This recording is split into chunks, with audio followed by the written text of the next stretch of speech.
So fast. How's it going? How's it going? And make sure we're on the YouTubes over here. And then we'll get to Rolling Wonderland. How you doing? Happy Tuesday, guys. Mom loves Mimi. How you doing? Mm, I don't see us live yet. We should be multicasting.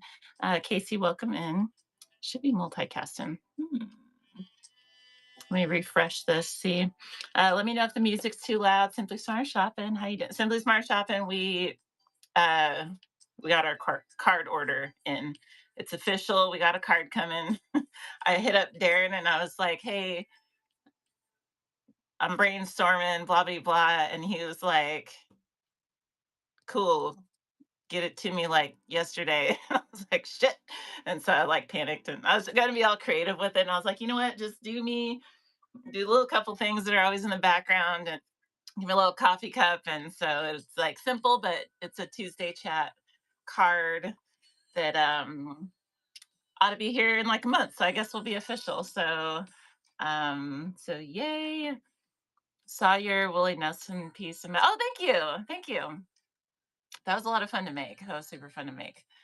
Mm, I'm trying to get us live on YouTube, you guys. I don't know if it's multicasting. Faye West Designs, how you doing?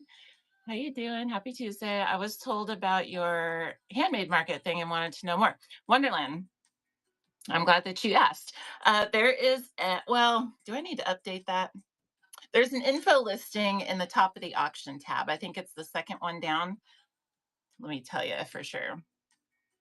Yeah, second one down in the auction tab is a info listing, and it's got, I feel like I'm like too much above the thing. Um, it's got the like what it's about, and then kind of there's very little rules and stuff to being involved with it.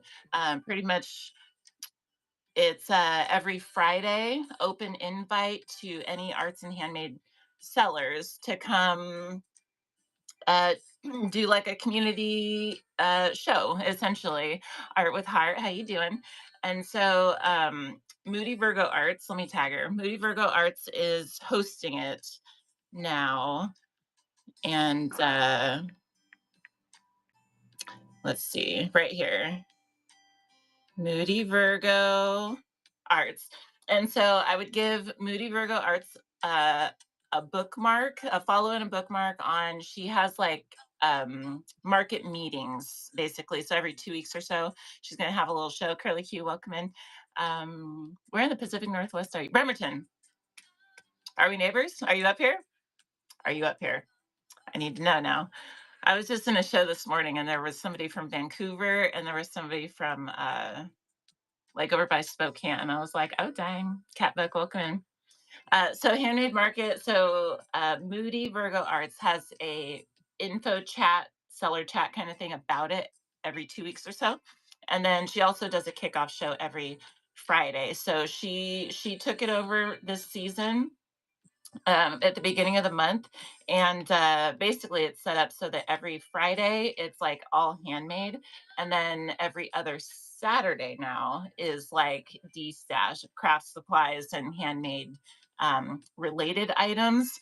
And sometimes weekends work better for folks. So definitely welcome to sell handmade stuff on Saturdays as well. Heck yeah. Dude, I'm waiting for the Washington meetup. I can feel it coming too because I've been ever since it got brought up in April, the prospect of actually having a whatnot, not a whatnot like them doing it like a summit, but like a seller meetup up here next summer. And ever since that idea was put on the table with a ballpark date, it's like I feel like every week I'm meeting, bumping into somebody else, learning somebody else's from up here. So keep a lookout because I think that's coming. Maybe the Seattle area, maybe like the Leavenworth area, maybe one side or the other. We'll see. But there is one in Oregon. There's a meetup in Oregon. So, do you work for? I do not. How did the Artisan Alley go? Alley train get started? So, okay. So, thanks for the questions. I do not work for Whatnot. I do work with Whatnot in like a volunteer type of deal. It's a little bit confusing, but it's there's like 30-ish sellers that host community chat shows, just basically what this is. That yeah, it really is. Summer and winter. It's amazing. I think summer would be super fun to get some whatnotters out on the river floats and there's like horse rides and all the fun stuff. I just think there's like that whole downtown area with all the little shops and stuff. It's I think it would be a unique meetup, but it would be like very Washington, very Pacific Northwest, just tucked in the middle of the mountains and just like, hey, it's us and nature. So have fun. Um, Hiking. Anyway, so what was I saying? Oh, so the community host. So we um it's like 30 something sellers and who work with Whatnot to basically help share correct information with the community. Um, so there's like a Facebook page where certain stuff is discussed on like Whatnot themselves. They do have like a community team, like a department over there. And they're constantly trying to gauge sentiment from the broader Whatnot community, all the sellers and buyers that just users of the platform.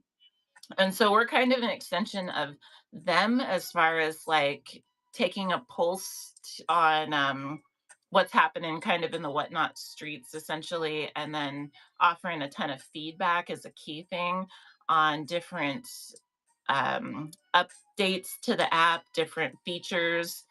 Sometimes there's like right now, they're looking at implementing or have in the works, they're implementing templates for the listings.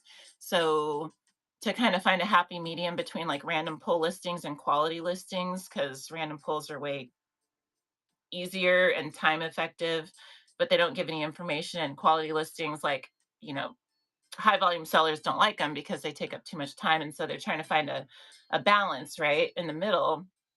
And so they say, hey, you guys test, they have other testers, product testers, but they'll say like, hey, test this and give us feedback. So we can work out the bugs and stuff before launching it. So there's like different categories represented and stuff like that. Hello, hello, sassy.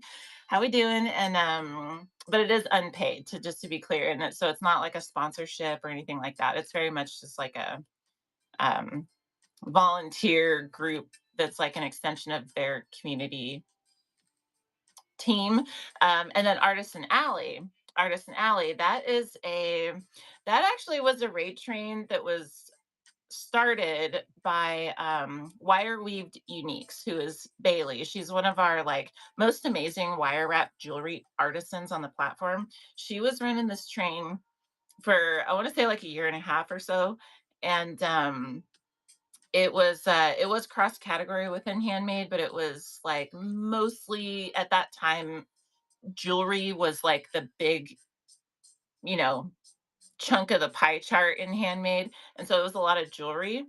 And eventually she was like, I'm ready to do other things. And so do you guys want it? And I was like, what? I mean, yeah, yeah, it's a cool train and it should keep going. And so, long story short, Lilac Bloom and I took it over um, the beginning of this year. And so we changed it up a little bit to where we do like a different niche each month and this kind of stuff, trying to spotlight because we have more categories now, more niches to spotlight. So we're trying to like um, just present it in a different way and stuff like that. And um, so it is a community train, community birth train. I hope that answers. And yesterday was amazing.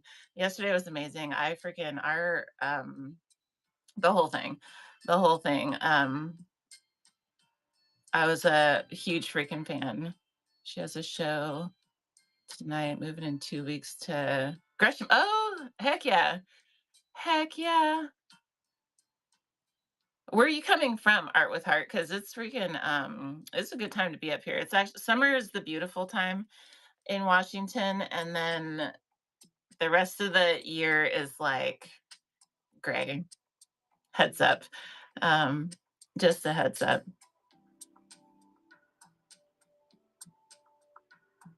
Make sure I'm getting all the things. Welcome in, you guys. Elevated Dreams. Tis the MCG. Welcome in.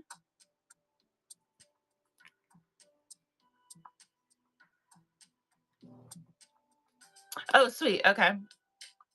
Um, like the video listings for jewelry then. They're like you'll start seeing them soon. Actually, everyone can beta test this too. There's the most recent blog post that was out. And they're going to talk about this in Whatnot Sellers tomorrow, which we'll raid into there. Um, so shameless plug, bookmark tomorrow for a little like 5 minute pop up and raid over there. But the last blog post, if you go in there, and it should be in the email too. There's a link somewhere in there to oh, we are live on YouTube. Heck yeah. 9 watching. Hi YouTube. Hello, hello. I thought that it didn't work. I was trying to multicast and I couldn't see it. So hey, welcome in. Thanks for being here, you guys. Hello, hello. Oh, are you in Washington too? Shaded? Obsessed with the sun. Oh yeah, yes. Yeah. Well, thank you. Thank you, thank you. I'm still getting you. This is like the 4th multicast on the YouTube, so I'm still getting used to like watching both the things. But thank you guys for being here. Thank you guys for being here. So I forget what I was saying. Oh, a link in either the email or the blog post to beta test it, and you can see. But essentially, there's like instead of saying random pulls, it gives like you can pick your if you're a clothing seller, for instance, instead of saying random pull, you can have these like pre-programmed listings that'll be like women's tops or men's shoes or kids clothing ages 5 and under or something like that. And so it's like just a little more categorized and you can like set the weights. So even if you're doing random pulls, it's still like generally in that category so that buyers can connect better with sellers because it's like a whole thing. So um heck yeah. Yay. Yeah, the clay one with Melinda. You guys, we decided to, if anyone missed it, we decided Tober, hello, hello. How we doing? How we doing? I missed okay, hold on. So Tober, I went to go to Tober time yesterday and it was like, did you have a short show? Did you like raid out early or something? Because it wasn't even 5 o'clock. And I was like, am I tripping? Because she's usually on. I know I was busy in the first part of my shift and then it like switched. Okay, I just can't keep it freaking straight. I was like, you know what? I'm tired of this. I went through and bookmarked every single one of your every single one of your shows. I was like, I obviously cannot remember. So Sunday, Tuesday, and Thursday. Sunday, Tuesday, Thursday. Okay, so today, hey, you guys, Tober time is today. All right, Tuesday. Tuesday, Tober time. Okay, I can remember that. Tuesday, Tober time. I can remember this. Okay. We're doing great. So I know my grandparents lived in Seattle and I used to go up there all the time. Yeah, Seattle's freaking um amazing. It looks they have done so much work over there. The whole like they took a whole freeway out of the downtown skyline and like made part of it a park and part of it an aquarium and they got like this whole boardwalk situation with like a big old Ferris wheel and like they planted a bunch of like foliage and it's all super pretty now like most of it, you go like a block one way or the other and it's like ugh, it's back to like the 90s or whatever but Envy, does that G stand for grandma? You're not right. Something's not right with you. I'm just saying. It's a T that yeah, it's the T. Okay. I'll do better. I'll do better with remembering it. I lost everybody on YouTube. That's okay. That's what I get for taking too long. So you guys, it is 15. We're a quarter in to the hour. I want to tell you guys. Well, thank you. Thank you. Thank you. I enjoy you being here. I appreciate it. Uh we're going to talk about, so this is, I like to disclose up front if it's going to be a super squirrely topic, because sometimes that's just how it goes, and it's not as smooth as when we've gone over a topic before, or when it's like super premeditated or something like this. This is definitely a squirrely topic, and it's I was thinking last night, what are we going to talk about? And the only thing that was like stuck in my brain was this time management picture, this like pie chart kind of deal about live selling, like our schedules, like just all the. So I titled the show Business Hats, because I think that when we're planning our live sales operation, we naturally focus on our live shows, right? And then we can like next account for, next easily in line account for the shipping. And then there's like, sourcing is a little more gray area as far as like managing consciously and having boundaries and things. But there's all these other pockets too, like slivers of the pie chart that is our time, our work week time, that I feel like just kind of go off the radar. And so I was trying to think, like, how would we even discuss this? And business hats is the only thing that really, what Liz likes, welcome in. Um, what Liz likes, I bookmarked your soap things because it's making me anxious that I'm almost out of my lemon soap. Like, dude, I was like stopping by, like, it's not there yet. Let me see. Let me see. Let me just bookmark this. Um, anyhow, so business hats is the way I want to paint the picture, but I think that it's just gonna be a squirrely topic, because I was gonna, like, we have this whiteboard over here. I was like, maybe I should draw it out on the whiteboard and stuff. And so I say this to say, if squirrely topics are annoying, um, this is not the show for you. Or maybe like it will be on YouTube. It did go to YouTube successfully, so maybe like skipping to the end or something like that. I just want to be fair, so I'm not like, because it's gonna squirrel. But it might also be a really short topic, so we'll see. Because it's literally, we're just talking about a pie chart today. That's what we're talking about. And Chasing Magic, welcome in. I still love that name. A pie chart, and I have some, like, an example. I, I do have this, so I may draw it up on here, but I have like an example as far as like allocation of our time and our hat to hat to hat, which I'll tell you, we think live selling, like our live time, we think of I'm telling you. And then later I'm like, I freaking told you. I told you, I told you so. Kaden, how you doing? Welcome in. Happy Tuesday. Resonators are the shout out today, by the way, which I'll get to in just a minute. But so we think live time, we think shipping time, and then we think sourcing time. And then, so that's three, right? So I have 1, 2, 3, 4, 5, 6, 7, 8, 9, 10, 11 hats that we have to wear. And I just think, so I have some example. No math went into this. These are just random numbers, like shotgunned out, but percentages to just offer some amount of baseline. But really, each these percentages would look different for each of us depending on our operation, what we sell, where we source, how we source, what our shipping situation looks like. And, shipping glass obviously is totally different than shipping Pokemon cards, for instance. Selling handmade stuff, your sourcing time of create product creation is obviously going to be different than if you're reselling, and then, you know what I mean. So it's just to offer like a super generic pie chart that I would hope could offer some kind of baseline for us individually to kind of work off of, as far as like hashtag goals, right? And so that's what the topic is. I hope that kind of makes sense. And Yeah, I mean, sometimes. So it's we'll just see how it goes. And then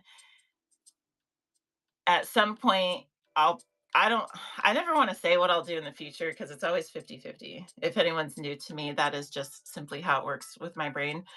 But I would like to think that at some point I'll actually make a visual and offer that. But um for today, we're just gonna talk through it. Okay. So that's what the topic is. Business hats. And in the context of having them all fit in and accounting for all them because if we don't, like I was saying before, anything that we don't account for consciously, it's going to account for itself, right? If we don't account for marketing time, it's going to account for itself. If we don't account for networking time, it's going to account for itself. If we don't account for any financial stuff, if we don't account for fuel when we're sourcing, that's going to account for itself. Everything's still going to come out of our bottom line of time or money. It's just, but it's more, it would behoove us to put all the things in the pie chart or all the things on the table so that we can dial them in and like really, 5-year goals type of thing, like get it all together. And so, all that said, the quote today is everything, and this is in the show notes, everything is figure outable. That is the quote for today. And it will hopefully make sense as we go through this. But everything is figure outable. Um, this is the quote because small business owners truly do have to wear all the hats. You guys, let me know if the music's too loud or too quiet, by the way. But small business owners truly do have to wear all the hats in the business. The finance department, the R&D, department. We have to be the sales department. We have to be like legit the shipping department. We have to be all the things. And typically, I feel like we're naturally privy or skilled at one or some of those sets of departments. Like if we were to get hired somewhere, it'd probably be like for certain ones, but that doesn't we don't get to escape the whole rest of the hats that we have to wear in departments that we have to run. Even though they're smaller, they still exist, and we have to because we're a one person show usually. So everything is figure outable is related to that because like for the departments that were like, dude, I'm not a money person. I don't want to track the finances. Well, too bad, Buttercup, because you're a small business owner. So you don't get to not know numbers. Like you don't get to not pay any attention to your costs and your time and you know what I mean? And so that applies to all the things with love. And so that's what we're diving into. But first, I do want to do our shout out. I do want to do our shout out because thank you. Thank you. Um, because we had Resin Alley yesterday, you guys. Artisan Alley Resin Month, and it was super freaking fun. It was super fun. If anyone missed it, just know that the resin artists of this platform. I was telling him, and I was telling Basement Brats Arts, who's tagged in the show notes, or right here, that after hosting a number of handmade arts and handmade trains, and then especially this year going like niche to niche to niche, it's really apparent that each pocket in the handmade space is just really its own vibe. They're doing their own thing. They got their own culture. They got their own like social things and support systems and business operations. And the resin group specifically was a huge breath of fresh air and kind of a surprise, just the sheer level of community. Like they're locked in with each other and they support each other, co-educate each other, and lift each other. And like the way that they're linked together and they just grow together, it's like they're all biggest shout out to Basement Brat's art because I think she's like, in my view, she's like the matriarch of the whole thing. Her and then Uniquely Me Resin also. They're kind of like a Batman and Robin kind of deal over there. And they're amazing and super inspiring to just be in that circle. Uh, just to even witness it. And so if you missed it yesterday, I'm sorry you missed it. I highly recommend. They do raid trains constantly. Go tap into that community. The vibe is like unmatched amongst the niches that we've experienced thus far. Um, and so they get the shout out because that and their products, you guys, I was trying to say, like, don't miss it because they have, I think most people think of resin and they think of like trinkets and little like cutesy like paperweights and shelf sitter type of stuff. But their whole focus yesterday at least and in some of their raid trains too was like functional art, and so they had like nameplates for sellers. They had a ton of stuff that was like customizable and personalized type of things. They had like kitchen stuff, bathroom stuff, home stuff. They had like whole shelving units. They had um resin-crete, which is like this concrete type of stuff. They had plant holders. They had stuff. They had phone holders. They had so much stuff, you guys, that I was just like blown away. No two artists. I don't even think I saw the same product twice in the whole train, and it just like blew my mind. So resonators get the shout out because they're incredible, and they're a must see in my opinion. So there we go. Caden is one of them. Check out Caden. Thank you for tagging Basement Brats. Yeah, they're amazing. They truly are. I saw some of the train, really good. Yeah, they're freaking amazing. Freaking amazing. I'm being parented right now, but with love, with love. Um, the business part, yeah. Well, so it's hard for everybody. Even even folks who seem like they have their stuff together, let's not get it twisted. Even people who have been selling online for years, 15 years on eBay, like 20 years on Etsy, even these type of sellers have this massive learning curve when it comes to whatnot because live sales specifically is totally brand new. It truly, truly is. And so, like, yeah, they'd be familiar with like shipping, and there's like a little bit of catch up for that kind of stuff, but like this live selling, live streaming, and like the whole like talk about hats. This is like a whole nother hat that they're like, what is even how do I fit this, you know? So it's all of us. I know some people seem like they got their stuff together. It's all of us. We're all students and we're all learning. We're all trying to figure it out in real time. Let's see. Yeah, she really is. She's if anyone's not, please check out, get to know Basement Brat's art because I freaking adore her so much. Nikki August Coloring, I see you. How you doing? I'm sad I missed it. Is there a list of I can definitely send you a list. I don't have one. I can send you one that's like clickable. Um, but and I'll tell you that this is the last thing I'll say about this is we only take 10 artists for the showcases for Artisan Alley. And it is exceedingly difficult to narrow it down to 10. There was a point, and still some categories are like this, where it's hard to get 10 quality sellers in to, one showcase. Even just like there's some like how many leather sellers, handmade leather artists do we have on this platform? Like two. There's how many glass blowers do we have? Like two. How many metal workers? Like one. Maybe two, and so there's a lot of niches that they just don't have. Like it's hard to get 10. It was hard to get 10 woodworkers. Like that just became a category like 3 months ago or something. And so now it's getting to the point where certain niches are growing to the point where we're like, oh my God, we can only take 10. And it's super hard. And so I almost put the list in the show notes.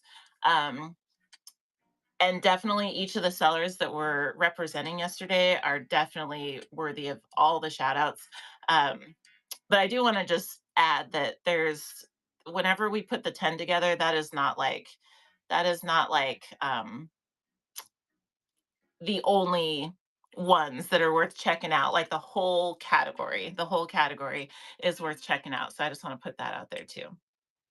Lots of talent. Hello, hello, hello.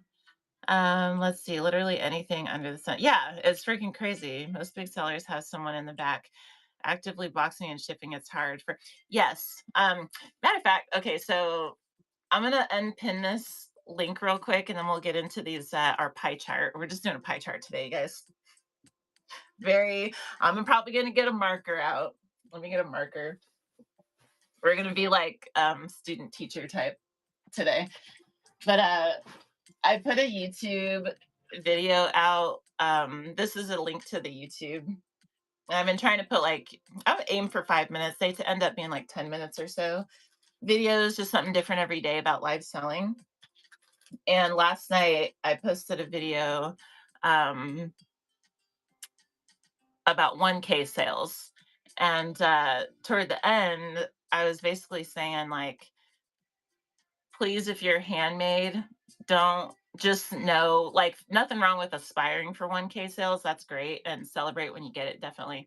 But if you are handmade, it like hurts my heart when I see the discouragement of that road to 1K with arts and handmade when in the context of comparing to resellers like handmakers when you're making your own inventory, you got to really consider the difference, the apples and oranges difference between being able to buy a pallet with 1,000 items on it and then rapid fire auction those in 3 seconds, sudden death.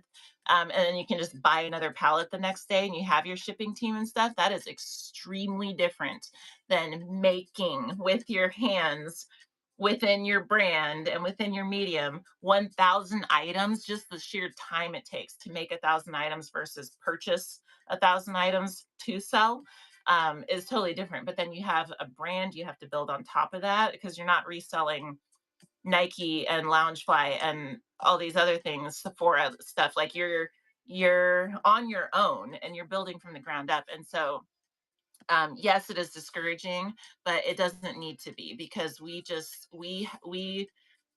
really I encourage any artists and handmakers to not to just understand that 1K sales and these a lot of the stuff that we see milestones and stuff are simply based off high volume selling. And some handmade folks can sell high volume and there's nothing wrong with that. And some handmade can do resell as well, and that's great too. But for those who are just like strictly handmade, um, just know that's if you sell 100 of your handmade items, that's amazing. That is amazing. And so so just be careful with those comparisons because it like bums me out when I see people like discouraged. It might take a couple years. Like if you can make one original art piece a day, say you're a painter and you do like 2 by 2 foot art pieces, if you make one a day, if you even if you work every weekend, that's still only 365 paintings. And you're talking about like I'm sad I can't get to 1K. Like, babe, you fucking just made 365 paint. You know what I mean? And so I'm just saying, um, comparison is the thief of joy. So don't fall for that trap. Okay. Don't fall for it. I'm looking for a pen and some markers so like we can get it. We're gonna get our pie chart on. Okay. Let's see. I mean, think about it. Even 1 to 200 cells is, but yes, it is. It truly is. Yeah, elevated dreams, spot on. You're still getting paid. You're still getting paid. And so, yeah, love the aspiration of 1K. He's shocked at her. I mean, it happens, but just in due time and just like, you know, goals. It just depends on what our goals are and stuff. So, all right. So I got markers. I got markers. These are like dry erase markers, but they'll have to work. They'll have to work. I'm going to tell you guys what's in the, how do we want to do this? I'm telling you guys it's going to be squirrely. Okay. So I won't even be offended. I won't even be offended if it's like just like you know what, we're gonna be here till about 2 p.m. Pacific, another hour and a half. If you're like, you know what, let me do something else, and then I'll come back in like an hour and just show me the pie chart. I won't be offended. Okay, so let me unpin this and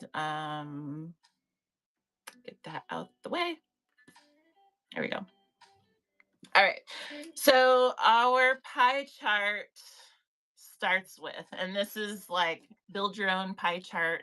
I want to just offer an example for kind of a baseline for what we can go off of, right? So that's what this is. Why would I have black? Why would I have black? Unless it's somewhere. Oh, it's right there. Okay. I was like, good Lord. Good Lord. All right. I found it.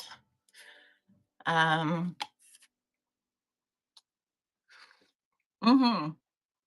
Heck yeah. Well, thanks for coming in. Thank you for coming in. Okay. What color do we want live selling to be? What color do we want live selling to be? We got like, let me see. We have what did I say? 1, 2, 3, 4, 5, 6, 7, 8, 9, 10, 11, 12, 13, 6. I cannot count. 3, 6, 9, 10, 11. 11 slivers. Let's do yellow for whatnot. Hey, look at you. Heck yeah. Group activity. Here we go. Okay, we got this. We got this. Okay, because I don't think I have any blank paper. I don't think I have any blank paper, so this will have to work, okay? So live streaming time for whatnot. I like that. We'll say it's for what actually okay, so I'm gonna outline it in black and then I'm gonna color it in yellow. We'll do it like that. So we'll put this like top right because that's the most important. I'm putting it at a 20%. And I'm going with a pie chart because it's a percentage base, not a number base. My pie chart is going to look different than your pie chart because some of us do 40 hours, put 40 hours a week into our business. Some of us put 20 hours a week into our business. Some of us put 80 hours or more a week into their business. And so it just like I'm going to base it off 40 hours, but we're just going to do percentages. So 20% is what I'm allotting. Let's make a circle first. So this is like not too crazy. I'm not an artist, okay, either. So here's where we're at. Okay, we're starting with this. And we're gonna do that's 25, so maybe 20. 20%, and we'll call this sales, actual sales or live. We'll call it live. We'll call it live. We'll call it live, and we'll color it yellow for the whatnot, and I'll show you as we go. I'll show you as you go. This is not going to be okay. So even right here, and we're going to talk through this, but I'm telling you it's going to be squirrely. So even right here, so this is the 100% of our week of our business operation, right? And so the thing that got me thinking about this is that, do you guys remember in the wake of the summit, Reggie, how are we doing? Do you guys remember in the wake of the Austin summit, there was talk about everybody being encouraged to go live for like 30 hours a week or something like that? Does anyone remember that? And I was like, how? How would anybody have time to do that? Because if you're going live, if you're live streaming for 30 hours a week, then you have 10 hours to do what? All of your shipping and all of your sourcing and all of your marketing and all of your everything else in your business. 30 hours a week, percentage wise, doesn't even check out unless you have other staff that's delegated to do other things. Yeah, 30 hours a week if you hire someone to do that and you have a team and all this kind of stuff. But we're talking about like all the hats with the solopreneur, right? The one man show, the small business owner. When we're looking at our pie chart, we're like, okay, I can't spend 30 hours a week or 75% of my time live streaming. Can't do it. So then the question is, how much time can you, right? How much time can we allot for that? Because and the whole point of this is just like kind of mapping out like all the things, and that so we can change up the percentages as we go to find like our balance, right? Our balance, because it looks different for everybody. So so the number that I'm offering for this one is 20%. 20%. We're just going to have to never mind the handwriting with this. Okay, so I'm going to offer 20% of our week being live time. So this means about 8 hours of a 40-hour week. That's maybe 4 2-hour live shows, which I think is pretty realistic, right? I think that is like pretty like, yeah, if you're 40 hours a week, 5 days a week, and yeah, you go live like two, or if you're live 4 or 5 days a week, then that's like two or a little bit less of live shows. So that's like you get up, you can do your curating and your sourcing and your whatever, like prep, your show prep, your marketing in the morning, stuff like that. You do your live show, and then you have time for 2 hours. Say your show is 2 hours. You got 2 hours after that to ship, and then you still have 4 hours elsewhere in the day or whatever like that. And so 20% is like approximately for 2 hour live shows. And that's what that number is based off of. All right, here we go. Crafty Bliss, welcome in. Welcome in. So that's a hat. That's our we're selling. That's our selling hat. Next, what color should shipping be? I feel like, and I'll put these in order. Should shipping be blue? Should shipping be blue? Let's say if that's 20 and that would be 50. Let's say like right here. These are going to look a little off, but I'm going to put red. Okay, we'll go with red. Shipping. I'm telling you, this is just a baseline. Shipping, I imagine, looks extremely different depending on who we are. Because I know when I was starting, I would do like a 1 hour show and then I would ship for like 6 hours or something, just because I was like, I don't know how exactly I want to do this. And, your OCD triggers and depends on how many things. Like if you're newer or you get to have complicating stuff,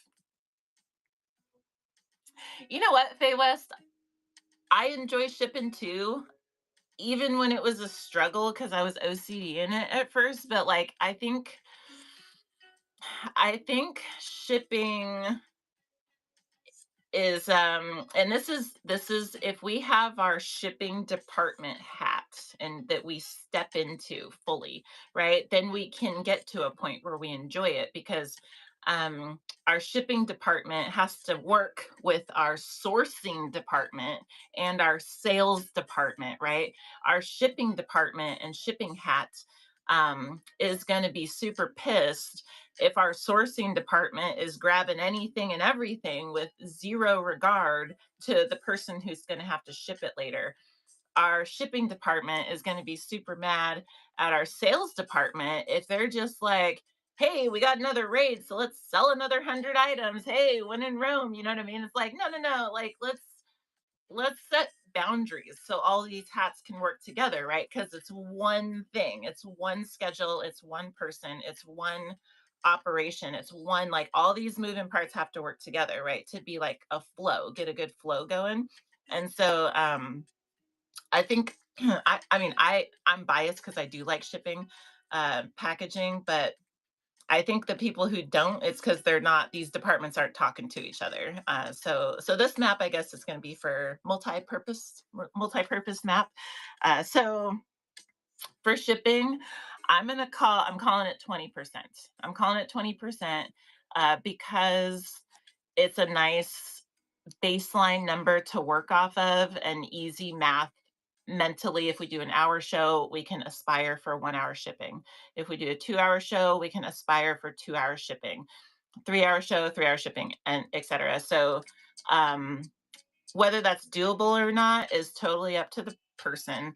However, goals, right? If we just go, I'm going to have this 2 hour show and then I'm just going to ship, I'm just going to package until I'm done, and I'm not going to have any goals as far as like efficiency, then we're not going to hit those goals if we don't set them in the first place. And so, um, here we go. So red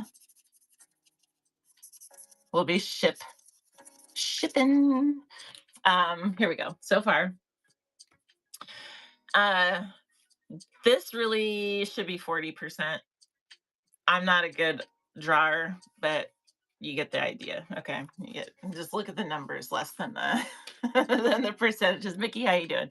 Mickey, are you looking at me? Are you looking at me? Or are you on the earbud? Do I have your eyes? Do I have your eyes? I freaking appreciate you, just so you know. Genuinely adore your face. So I want you to see me. I want to know that I mean that shit. Okay. Lightning Rod Collect, welcome in. If you're coming in, we're talking about all the business hats. Okay. All the business hats. This is not proportionate, but we're going through in our 40-hour work week, like how to break up and manage our time that we're spending on all the different things. And so we're offering a map today. Okay.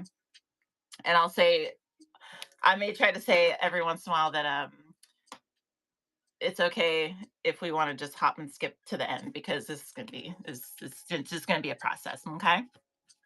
Adore. Adore. Okay, so shipping. So our live sales time is roughly 20%. Shipping time, roughly 20%. We're just going to pretend those are about equal. And so if those are in a 40-hour week, we're talking that's like 16 hours of our week right there. So not even half, not even half. Most of us, I think, mentally, without really thinking about it, we're just like, yeah, 90% of my time for this live sales business is live streaming and shipping. I feel like that's all I'm doing is live streaming and shipping. And then the extra little time I have aside from that is spent sourcing, right? So that's why we're doing this because there's like so much more than that. So, and I think this is why we get burned out, right? And so next is sourcing. Next is sourcing. I should make this more like um, proportionally correct. Let me offer it like this. Let me offer it like this. That would be like 10. And that would be better. Yeah, this will be better. Live, ship, and then source. What color should we do source? Live is going to be yellow for what now? Need a color for sourcing. Welcome in, you guys. Welcome in. Maybe blue. Maybe blue. 20% sourcing. I'm putting it at 10%. This looks super different depending on the person because, but if we map these out, we can strategize with them, right? Heck yeah. Okay. Well, there we go. I'm telling you, Reggie, I'm telling you. So I just changed it. So this is 50%, only 50%, only half of our business, just my random numbers, is selling, live selling, shipping, and sourcing. Okay, that's only 50% roughly in my view. Everyone can tweak these numbers. Some of us source extremely efficiently because we've got like one source and um, Target, for instance. If you just, or Goodwill, right? Um, if you just have one source, you're you're doing amazing with this sliver. You can shrink this piece of the pie chart down to make more room for these things, right? Like the smaller your shipping wedge, the more it, or the smaller your sourcing wedge, the more you have room for this. I think some of us though, our sourcing wedge, I should have put it up here, but our sourcing wedge is like, how much time do some of us spend sourcing, right? When we see folks like driving all over the place, like hours to go to these different like garage sales and estate sales and um just um acquiring pallets all over the place and doing these like storage locker liquidations and all these different places and all this different stuff. And you love sourcing. A lot of people do. A lot of people do, which is fine. Which is fine. Crafting with Chris, welcome in. Um, and this is why this looks different, because if we love source, I think we build our model based on what we love. We build it around what we love. So like if we love sourcing, right, we might be like, dude, I'm spending at least half my time doing that, and then I'll work everything else around that, because that's the part that I love. um Me with handmade, in my mind, I don't want to ever drop below 51% of any of the evolution that happens over here. I don't want to drop under 51% away from handmade. I want handmade to always hold at least 51% if I resell or do anything else, because that is the portion that I love, right? And it, not just the selling part or just the making part. And this is another thing, sourcing. If you're handmade, this, who's handmade in here? How much, realistically, percentage wise, would you think that like hand making your items would take up in a pie chart like this? Like, would it, what percentage, if you just at 50%? 50% of our time. Think about, it's not that, it's so easy to do. If we work 40 hours a week, we're just using a number, 40 hours a week, 20 hours of that to create our inventory is not unrealistic. 50%. Yes, 50%, right? Chef Happy, how you doing? How you doing? A lot of 50%. And so this is mapping out our time, right? I think it's a really great baseline to work off of, because if we get to feeling like we're hella burned out and we're just like, why can I, what? Well, because if we look at it, it's like, well, shoot, because we're spending so much time on this and we need to spend more time on that. Because again, like if we don't account for things, they're going to account for themselves, right? And so if we're making our inventory, or even if we're sourcing our inventory, however much time that takes up, we have to be honest about it, because we might just assume and bury the thought that like, oh, sourcing is like, it's not selling and it's not shipping, so it like kind of lives in a gray area where it doesn't quite count, right?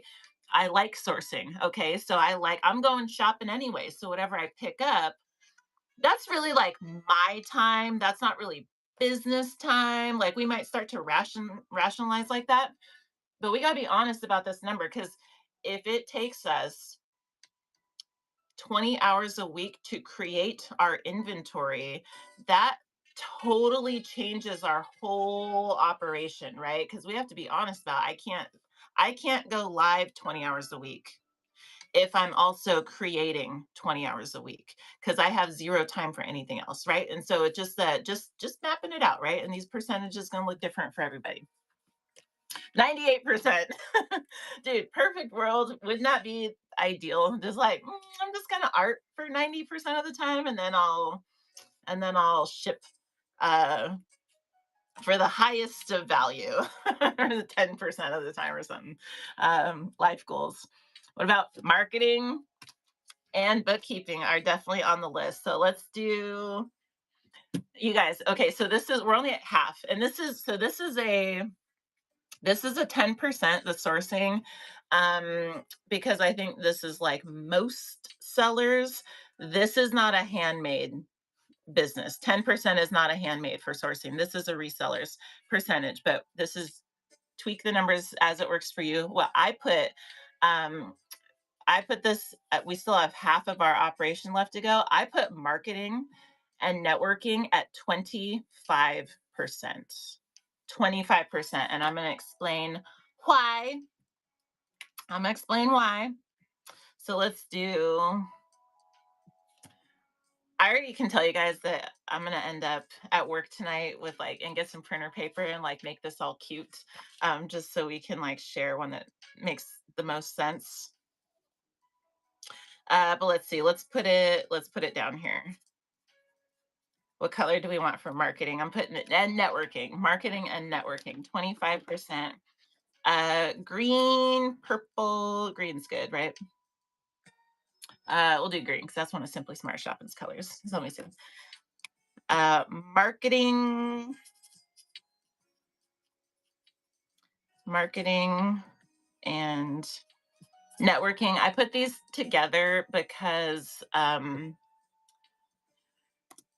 networking is marketing ourselves, and then marketing is marketing our products, but there's so much overlap that I feel like they're both like getting you out there and your business out there. So they're kind of like, ready. Heck yeah. Heck yeah. Because you know what? I got on the computer or I got on my phone last night and I was like, I'm sure Google has like an easy tool for that. Like I'm not the first person. And so I found something and then I pushed like two buttons and I was like, I gave up. I gave up that quick. I was like, you know what? I don't have time for this. I do not have the time. Network. Okay. I don't know if this is gonna be legible, but we're just following along. Okay. So we're just gonna know what we're talking about here. Green is for marketing and networking. 25%. Okay. 25%. I know this is not legible, but that says marketing plus networking, 25%. Okay. So, and then Jen, um, bookkeeping is going to go on here too. All that there's bunch of little slivers to go in here. But hear me out. I think that this green piece of the pie chart is the one that almost nobody accounts for. Almost nobody accounts for. Why? I don't know. I don't know. But again, if we don't account for it, it's going to account for itself. If we have any social, if we have Facebook, if we have Instagram, if we have TikTok, if we have Pinterest, if we have LinkedIn, if we have a website, if we have any social that we're managing, that is marketing, right? That is marketing. That's a whole department, that's a whole operation.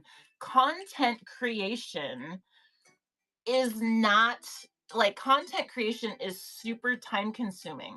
It truly is super freaking time consuming. If we only have Whatnot and we're exclusively Whatnot, which I know is a thing. I know some sellers are like that, and I was exclusively Whatnot for some time. Very recently, just starting to pick back up on socials. If that's not us, our marketing time allotment is probably huge, not only for the socials, but for the networking specifically. Networking is like amongst the socials, and this is our DMs. This is our visiting, this is our dropping everybody in here right now is networking.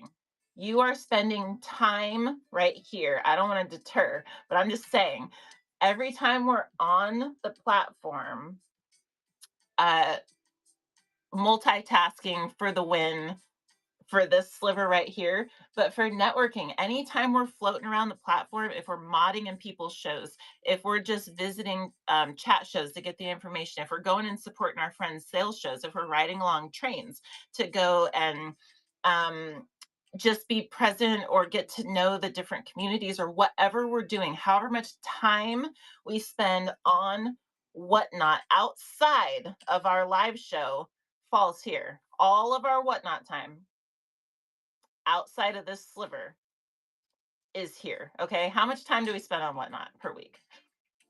How much time do we, has anyone looked at their stats? Because you know, Whatnot will tell you. They'll tell you, they track it for you, and they even let you put boundaries on yourself if you need to, because we know that this is addicting. And Whatnot, I'm telling you, it's like we can, if we talk about this is 40 hours, okay? How easy is it to spend 10 hours a week on Whatnot? 10 hours. This is 25% of our pie chart. This is not even just Whatnot time. This is all of our marketing. So, all of our content creation, all of our socials, all of our networking, all of our Whatnot time, all of everything. This is key for this pie chart, in my opinion, because this is the one that we don't have, that we're the worst about acknowledging and being conscious of and setting boundaries around. But this piece of the pie chart, we're talking about, okay, if we're handmade, our sourcing probably should take up 50%. If our networking and marketing is also taking up 50%, like what are we doing? You know what I mean? This is why we burn out. This is why we burn out. And if we don't map it out, this is just the way my brain works anyway. If we don't map it out, then we're just like, I don't know. I just feel like I just eat, sleep, and breathe. Like the minute I wake up, I check my whatnot and then I do whatnot all through the day. And then I just have this never ending list of things to do. And it's like I can't catch up. And then I do this stuff on the weekends too. And I just is like, until I go to bed, I'm still brainstorming because it's just nonstop. This is why, because there's so many things. So if we say, hypothetically, it's a thought experiment. If we say, okay, I can only spend for this pie chart starts with recognizing how much time we actually spend, how much time we actually spend, and then mapping out how much time we should be spending in that arena, because all of the things start with the goal, right? If we don't have a goal of 40 hours a week, we're not going to achieve that goal. If we don't have a goal of cinching down, like managing our marketing and networking time, then we're not going to, right? We're going to constantly overflow one area or another if we don't like set the goals to have the boundaries, right? And so I think that's the biggest one. I think that's the biggest one. But wait, there is more. I spent 10 hours sourcing on whatnot alone. Yeah, I'm telling you, Jen, it's easy to do. It is so easy to do. Time is one of the things that this platform and this live sale we were talking about earlier, live sales is new, right? And so we're all navigating and figuring out together in real time.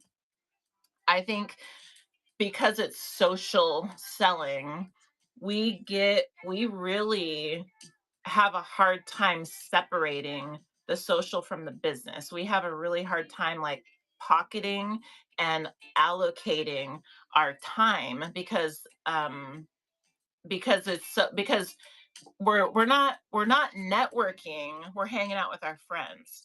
We're not sourcing, we're just this is our leisure activity, right? We're not this, that, and the other. We're just doing these other things. And so we like justify all the time that we spend over what we subconsciously know we should be doing. We just find a way to justify it instead of like being like, no, this is when I go to do this, I'm putting on this hat, right? I'm putting on my marketing hat, and I'm not spending more than an hour today doing content creation. I'm not doing it, right?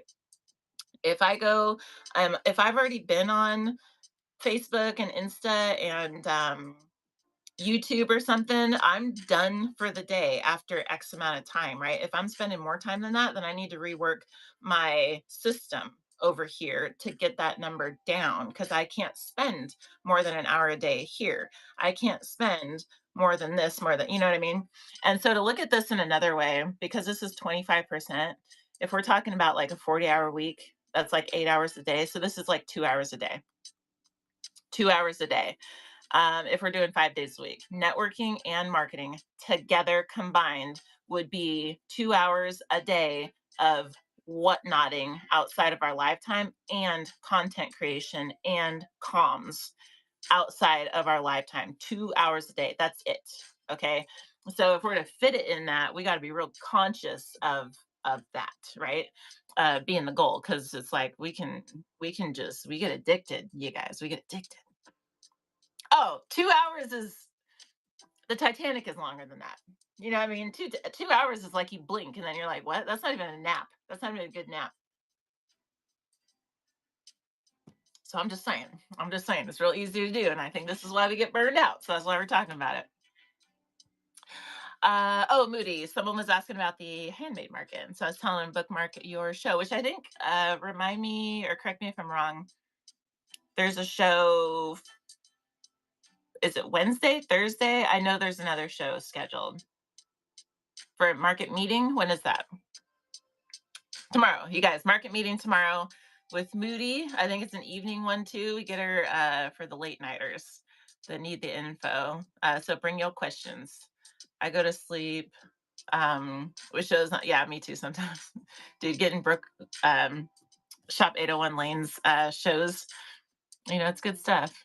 I like to start my day with the shows too, and then when I get to work. So in the morning, like Monday, I'll like be in Leslie's show, or on Mondays, or shoot, I missed freaking D Archivist this morning. Usually Tuesday morning I'm with D Archivist, and then when I get to work, now I know it's Tuesday and Thursday. The T days, it's Tober time. Oh, that makes it extra easy to remember. Tober time, the two T days, and there's like certain ones that I tap into, and then there's certain ones at night. But actually, D Archivist is a nighttime one too. It's a nighttime one too. So if we are listening while we do other things such as cooking, dishes, laundry, is that as concerning? Pamela, I say I justify all of my networking, almost all of my networking time, um, because I'm multitasking. So if I'm like for approximately 1 hour a week, I will go mod for CG Boomerang Echo, and I count that towards my networking time because that's like a what it depends on, because I do that for my lunch break, so it depends on how much I can have undivided attention. But if I can, that's like a whole hour of the day, right? And then I have another hour that's dedicated to content creation because I'm doing YouTube and Insta and um Facebook. And so Facebook's not that much. It's mostly YouTube and Insta, but and then like pop so every other show that I'm popping into, it's multitasking, and I don't count that time. If I'm multitasking because it's not dedicated, to each their own on how they want to do that, but that's how I do it.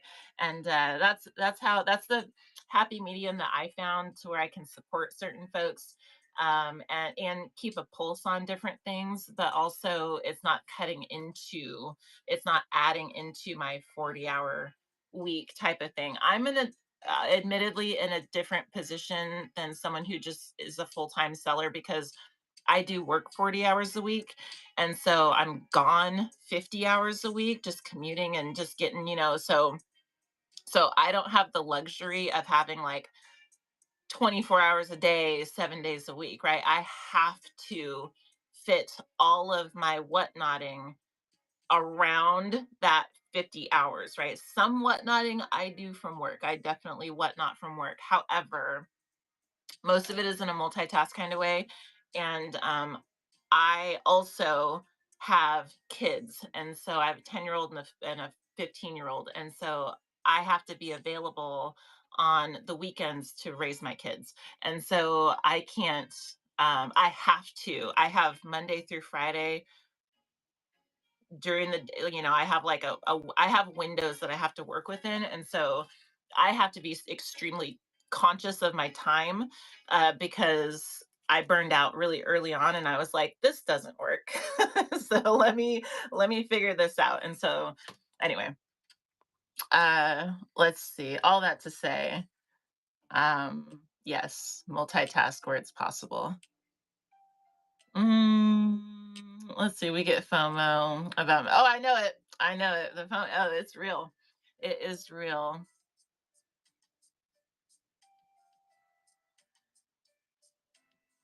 October. Are you talking about you?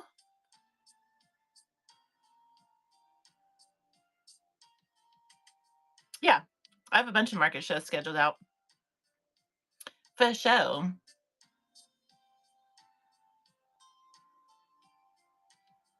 I'm still dabbling with my schedule a little bit, but I over the next couple months I should be like my Tuesday is the anchor show, but I'm trying to establish over the next couple months my anchor like sales shows. And so I finally landed on how I want to do art.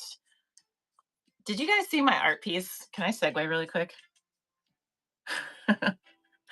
Because we are scenic routing today. Okay, you guys.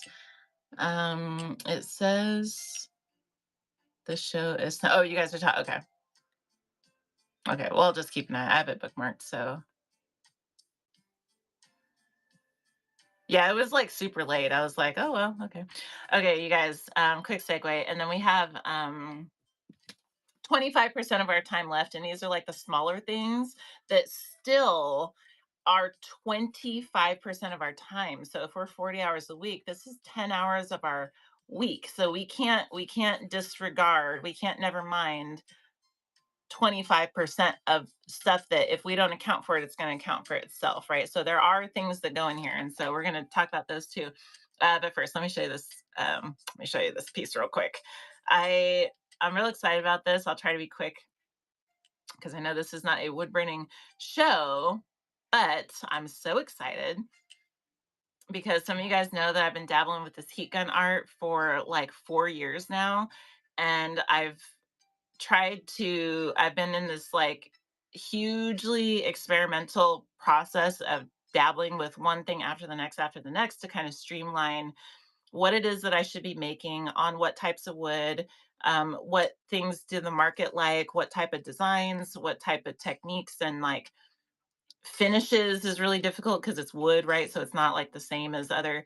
And anyway, so I've been running into like one hurdle after the next and just trying to address them as they come, and I got all the way through all of them. And then I was just like, okay, the last thing I need is a signature art style because I can recreate other images, but it's not like there's not like a system for it. So it's really hard to quote customs and it's really hard to create my own stuff and blah blah blah because the craft is already super time consuming. And then when I have to create the art originally on top of that, I was like stuck there on how to do that. So, long story short, uh, there was a photography piece that I just sent out and it just got delivered so I can show it now. I got this photograph, try to get the glare off. This photograph for the Washington folks that are still in here. This is Mount Rainier. This is Mount Rainier, and this is an original photograph that somebody took, right? And I did a wood burning of it, and it took me time for sure, just kind of doing my best to try to match that on wood with a wood burn, wood stain version. And then it finally occurred to me because I had been dabbling with this other version, which I call stained glass. And finally I figured out a process for converting a photo, which would apply to any image into like a stained glass style and then burning and staining that. And so this is unique to heat gun art. And I don't know that it'll seem that impressive, but I am freaking in love. See if I can get it out of the glare. I'm not gonna be able to get it out of the glare, but it turns out like this. That is annoying. Hold on. Maybe if it goes this way. No, it's not gonna go away. Anyway, so this is a like signature um style of the whole image, but it's in like a heat gun, and then it's got like torching on the edges and all this kind of stuff.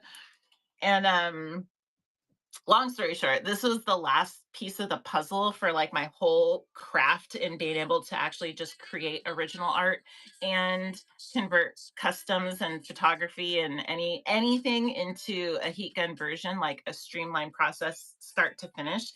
And so that's only the first piece, and so now we're finally set up to be able to just offer original art from this point forward, and it legit took 4 freaking years to get to this. So I'm super excited. I'm super freaking excited because that I've been struggling over here, you guys, with my whole process of just like, "God, I know what I want to do, but I can't freaking I don't know the process, because it doesn't exist anywhere. And so hey, soon. So, and that's why that just made me think of it because Fridays, I'm going to keep showing up to the market and keep the plan for now, at least, is to keep those demo days. And so, this is the kind of stuff that we're going to be demoing on Fridays. And then Monday, I can like finish stuff up or whatever like that. And I have my first original art piece designed, and I think I'm gonna wood burn it or at least start it on this Friday. And I'm debating of bringing it to Battle of the Best in July. So we'll see, because I feel like we can finally like operate. And then now that the art stuff is figured out, and I think I figured out how to go in the schedule, then I'll focus on um, a couple of resell things. So anyway, so just segue just to share that, because I'm super excited. Jill, Jill, welcome in, welcome in, welcome in. Let's see. I wanted to try to do it later for the West Coast people. Yeah. Um,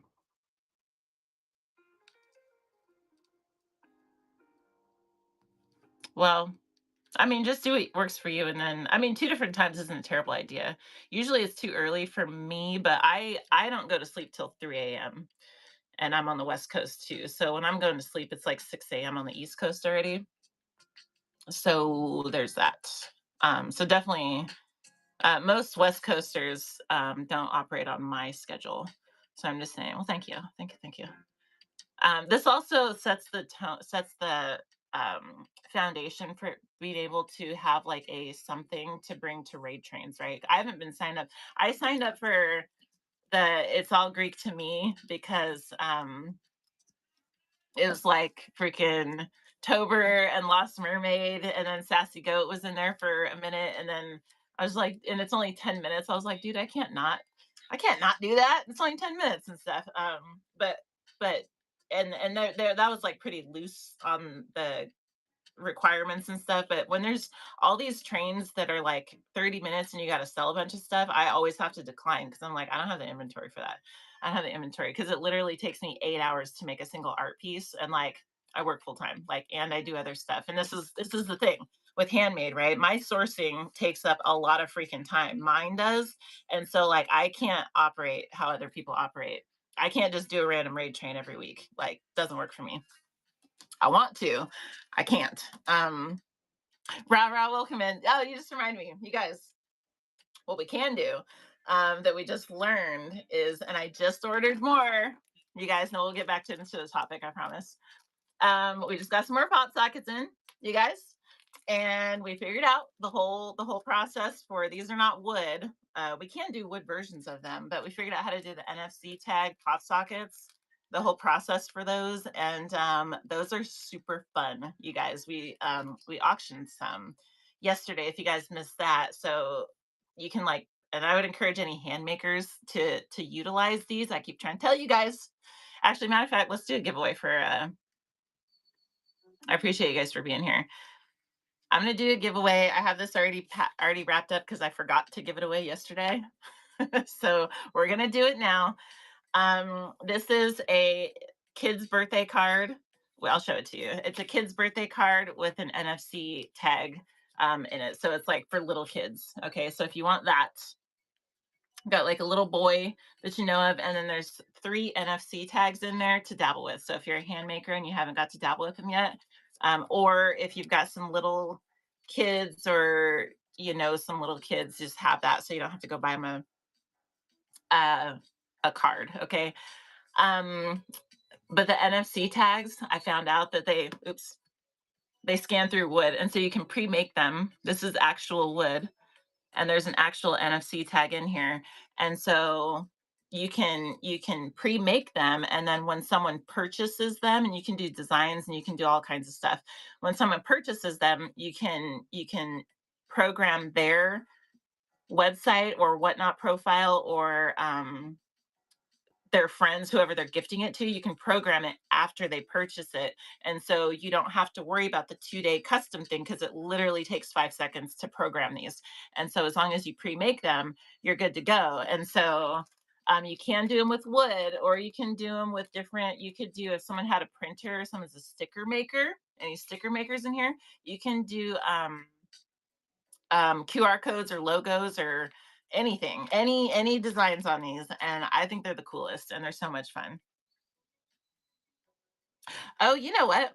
I didn't even I didn't even list this. I meant to show this yesterday. It is pretty. It does have like um if you see the finish, It's like not all the way, it's like 90 something percent super smooth. I mean, it's smooth, but it has that like texture. Um, this was the demo one, so I'll run this for $10 if you want it. I'll run it for $10 just in case anybody wants this.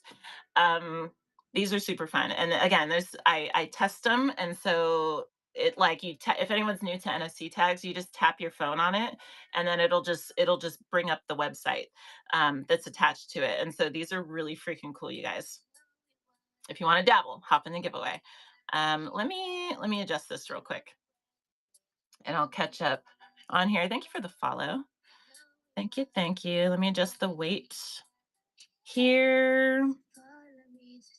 I am going to be making more of these too because I have a whole bag of these wood pieces. And here we'll go like this. I'll just run this for 5 seconds. If anybody does want this, $10. If anybody does, and if you want me to rerun, just say so. But I'm gonna be having more, just like you can do. I did one with like a jelly print, like a grungy jelly print.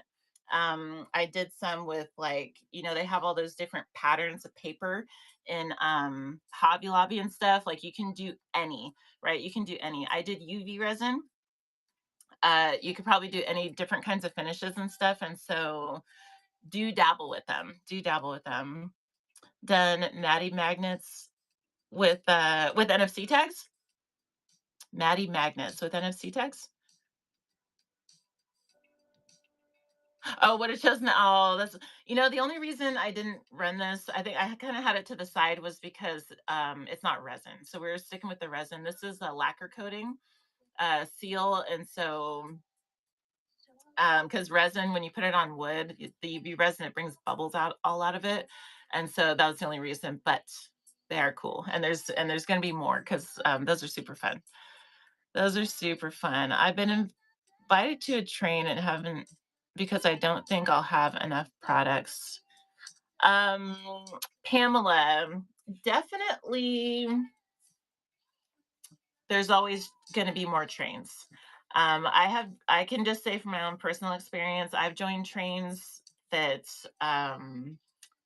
I didn't have the inventory for, or the idea of what I was going to make in the beginning, and it stressed me out to no end, to where I did it enough times where I was like, I'm not doing that anymore. I have to, and I'll tell people when they invite me to something, I say, well, let me try, and I'll just say this too. When I have to say, like, let me figure out what I can bring. I said this to Tober for the It's All Greek to Me. I'm like, let me see what I can bring, and let me figure out inventory before I sign up, because if I do it the other way, it stresses me out so bad.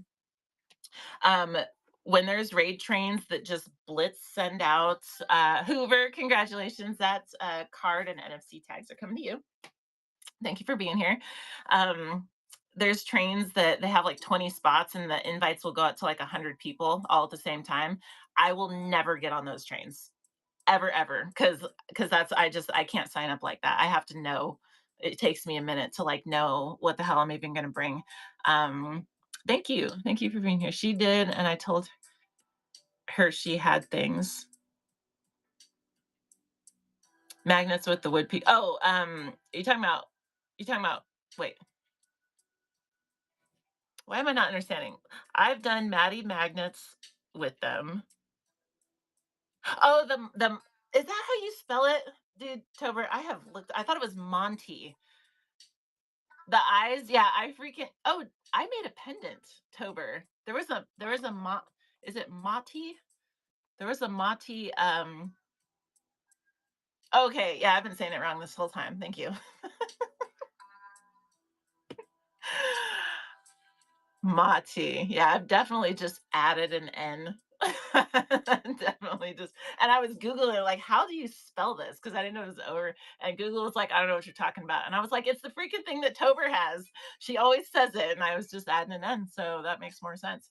I definitely had a pendant yesterday like this, but it had a Mati. It had a Mati in it. Um, those are super fun. Yeah, the Greek eye. TIL. TIL. Yeah, they're cool though. I Tober introduced me to those and I'm a fan. They're pretty cool. They are pretty cool. June 12th is 20 minutes custom for July 12th. July 12th is what? 20 minutes for what? What do you mean? Sin City. Hello, hello. All right, you guys. The wood circles.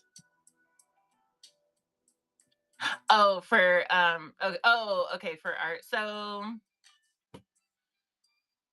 mm, it would have is it gonna be monthly? It'd probably have to be after that because I'm just now gonna start to build up inventory. I only have two art pieces right now.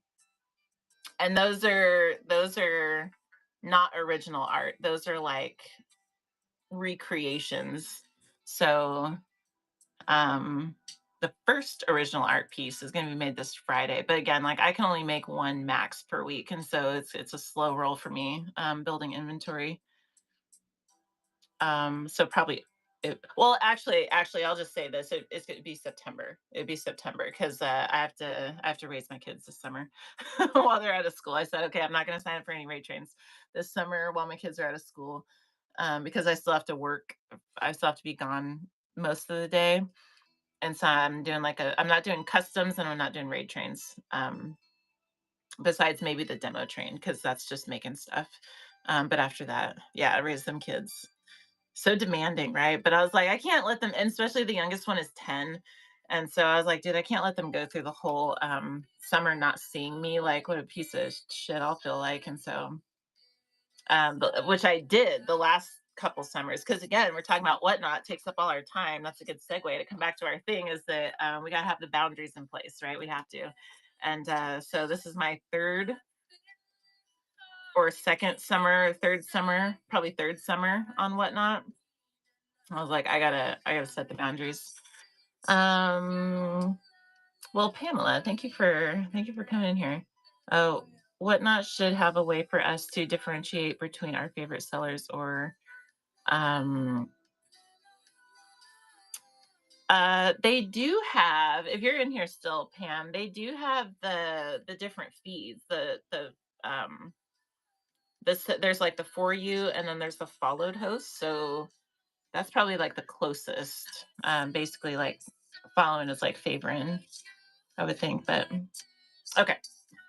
All right, you guys, I digress. Let's hop back over to this here pie chart. This very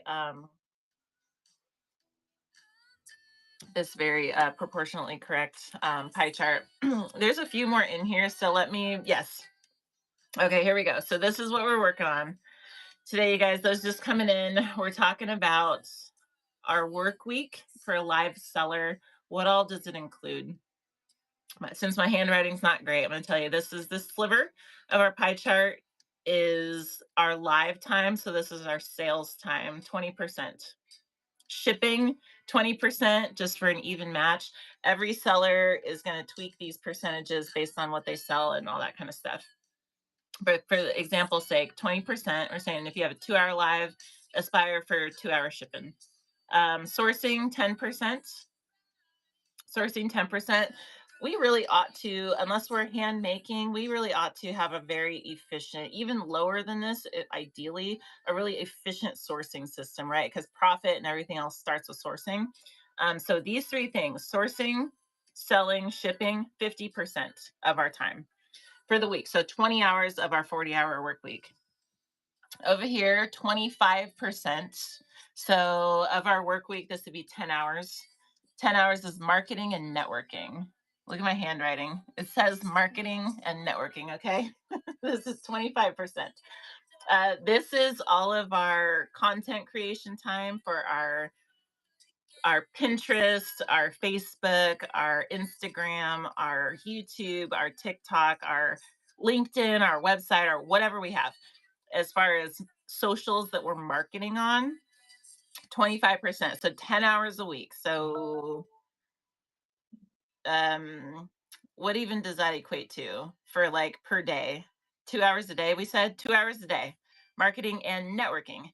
Networking is all the time. I'm just going to, simplifying, just going to say that networking is all the time we spend on Whatnot outside of our live show, all the time that we're in other our friends' rooms, all the time that we're researching and modding and just networking, just getting folks to know our name and chatting in other people's rooms. That's networking.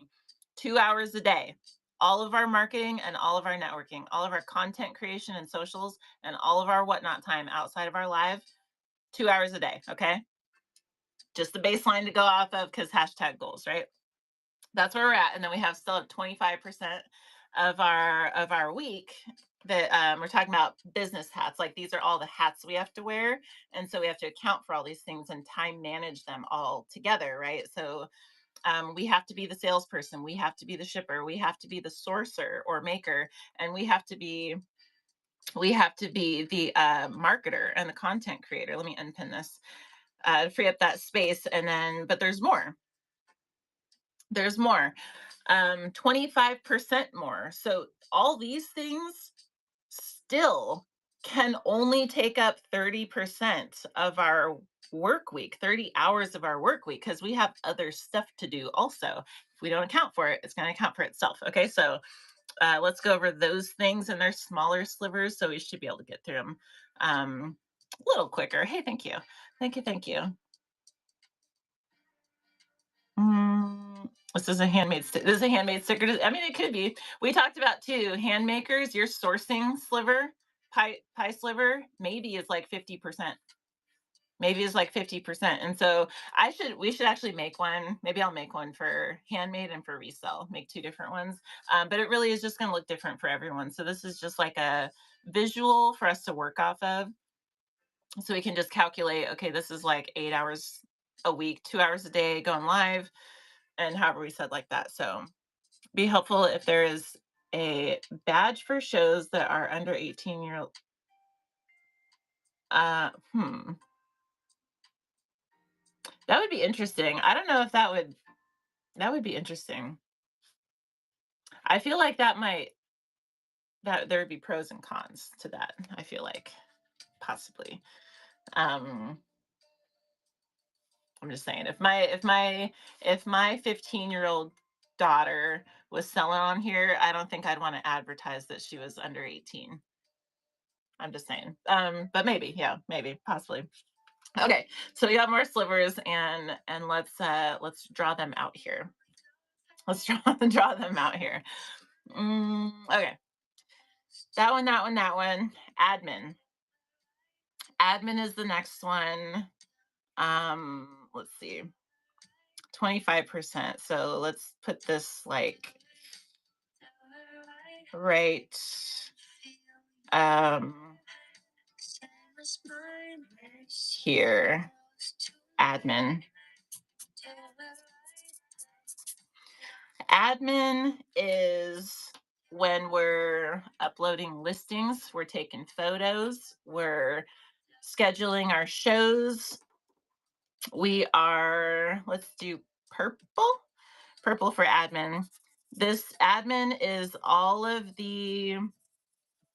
uh the show prep, the check in the boxes, all the things that we have to do. That says admin. All the things that we have to do to keep everything operating, right? The admin, I think, is all these things in here, I think, are ones that get skipped over. But admin is all the little things, right, that just simply add up. They just do. This could be, let me see, what did I, here, let me write the rest of them in since they're all smaller.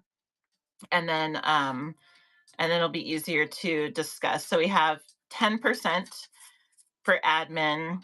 And then we have, let me split this like this, 5% each for customer service.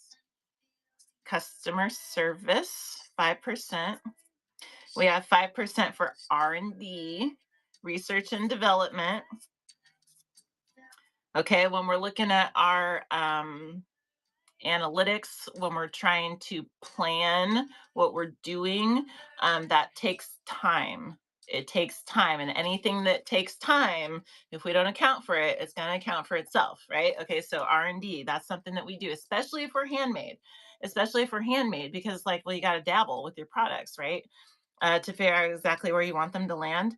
I'm saying 5% each, which is like, I don't know, someone wants to do that math, what 5% of a 40-hour uh, week would be. 10% would be 4 hours. So 2 hours a week spent on customer service. So this is like responding to DMs and all this kind of stuff. Um, and making sure your orders are going through, and like, should you have to like get with the post office for anything or handle anything on the back end. As far as like the follow through after the shipments, that's the customer service in my mind. And then R&D is like dialing in our inventory, our sales process, our strategy, our analytics, like all that kind of stuff. And then, and I'll show this again in a second. I'm gonna add. Oh, it's getting real tight. It's getting real tight. There is. I'm gonna draw it like this. I should have drawn this on the bottom. 2% for HR. This is for the This is for the teams. If you do have a shipper, you have to spend time to train them and oversee their work. If you have any employees at all, or anybody that you work with, you have to spend some time, um, basically doing human resources type of stuff, paying them, whatever like that. So 2% for HR. Again, these percentages look different depending on who it is. 1%. These are getting into the nitty gritty, but they do factor in. Um, Titling it legal and compliance, which is, to say, if you're a seller, you got to be, or actually, I'll circle back to it. Legal and compliance, IT, and finance get 1%. We'll say like that. And I'll show this in one sec. Let me add some color so you guys can see what we're doing. Let me add some color. Let's see. Oh, mine does that too sometimes. I don't know why it does that. I don't know why they do that, but that is a thing. That is a thing. Let's do that one. And let's do that one, I guess. And I guess that's going to be blue. And these are just going to be stripy. Maybe we'll do like this. And that one will be white. Okay. So now let's look at this. You guys were complete. Okay. Yo, yo, yo, Tiny, how's it going? Let's see. I don't know. Ooh, that makes it hard to see. I don't know if you had this on here, but packaging, not for shipping, but for product. I don't know if you had this on there, but packaging, not for shipping, but for product. Not sure I understand. Liz, do you mean like, if you guys want to screenshot this, by the way, just swipe the chat to the side. As a maker, we often have to create packaging. Oh, okay. Good point. Okay. Um, yeah. What slice of the pie chart would that land in? Would it be? It could be. Um, I guess it could be included. It could be part of admin. It could be part of sourcing, if that's where you're making like just the whole product creation, from scratch all the way through like the ready for sale, like fully packaged item. It could be if you're designing the labels and all that kind of stuff. That could be, I guess, under marketing, maybe. I feel like it would maybe be under admin, but it could be with R&D. Um, I guess it depends. Thank you for the Tiny. You're always sharing the shows. I appreciate you. The time is taking for packing orders. I see what you mean on just like the sheer packaging stuff. It is a thing. It does add up. Anything that we spend time on, find somewhere in here to put it. And this again, you guys, this is not any kind of Bible. This is just something that I was like brainstorming last night, and I was like, I don't know how smooth this is going to be, but I feel like we should just talk about it. Last Mermaid, how you doing? Welcome in. Thank you for the purchase. Thank you, thank you. So okay, so you guys, where's my pencil? 20% live sales. This is when we're actually live on Whatnot. Another 20%. So for easy math, just matching for shipping. So if we do a 2 hour show, we maybe aspire to ship within 2 hours. Sourcing, we have it 10%. This we polled the handmade folks. They said this would be more like 50%. So to each their own. Just totally depends on if you're hand picking your whatever you're sourcing versus if you're getting bulk inventory and flipping stuff.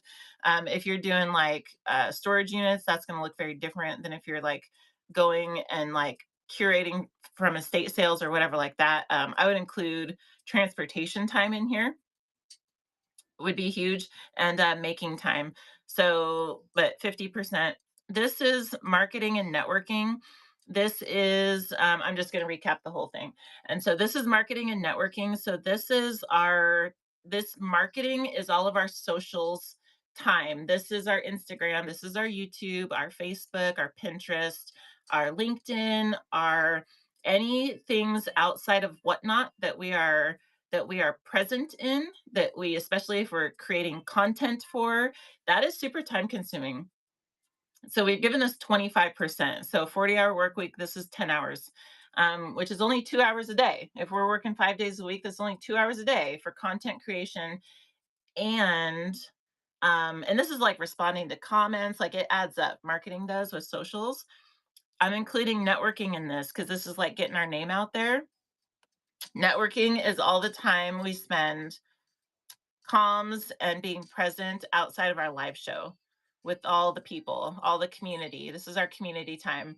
So everybody in here, 23 of you are networking right now. So you're cutting into your 25% sliver. Okay.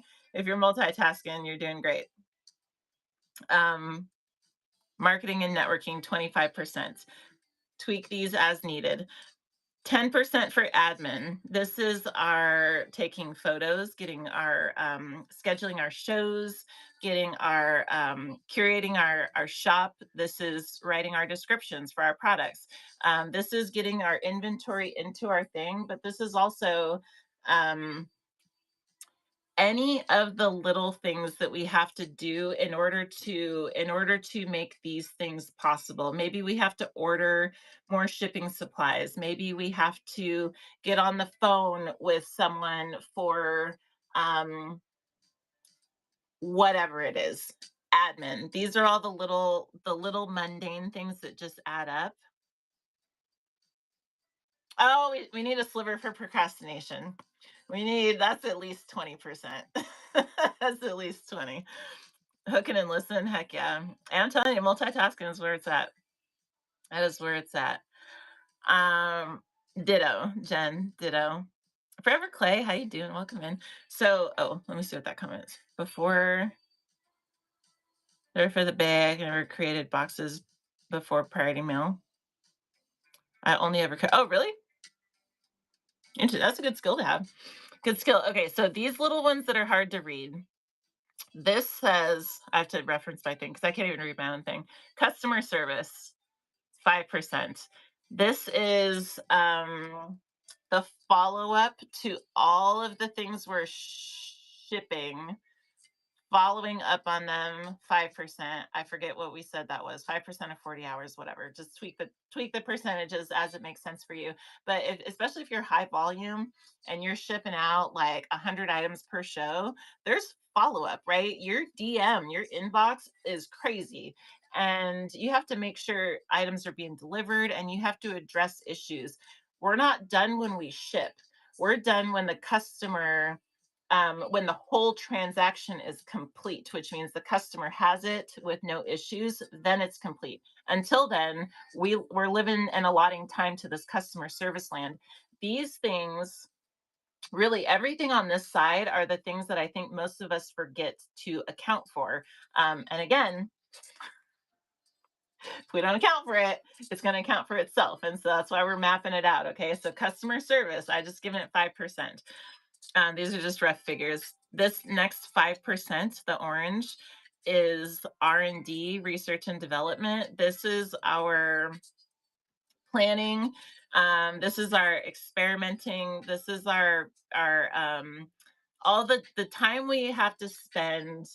It's more obvious for me when it comes to like making stuff because I have to like dabble in different stuff. But this R&D is like anything that we're trying to um, change or implement or like do differently, like that requires research and developing. Anytime we're going to pivot, we have some amount of research and development that has to be allotted to that, right? We don't count for that time. When we wake up and we just get on our phone, we're like, oh, yeah, that's right. I got to look this up or I got to do this thing.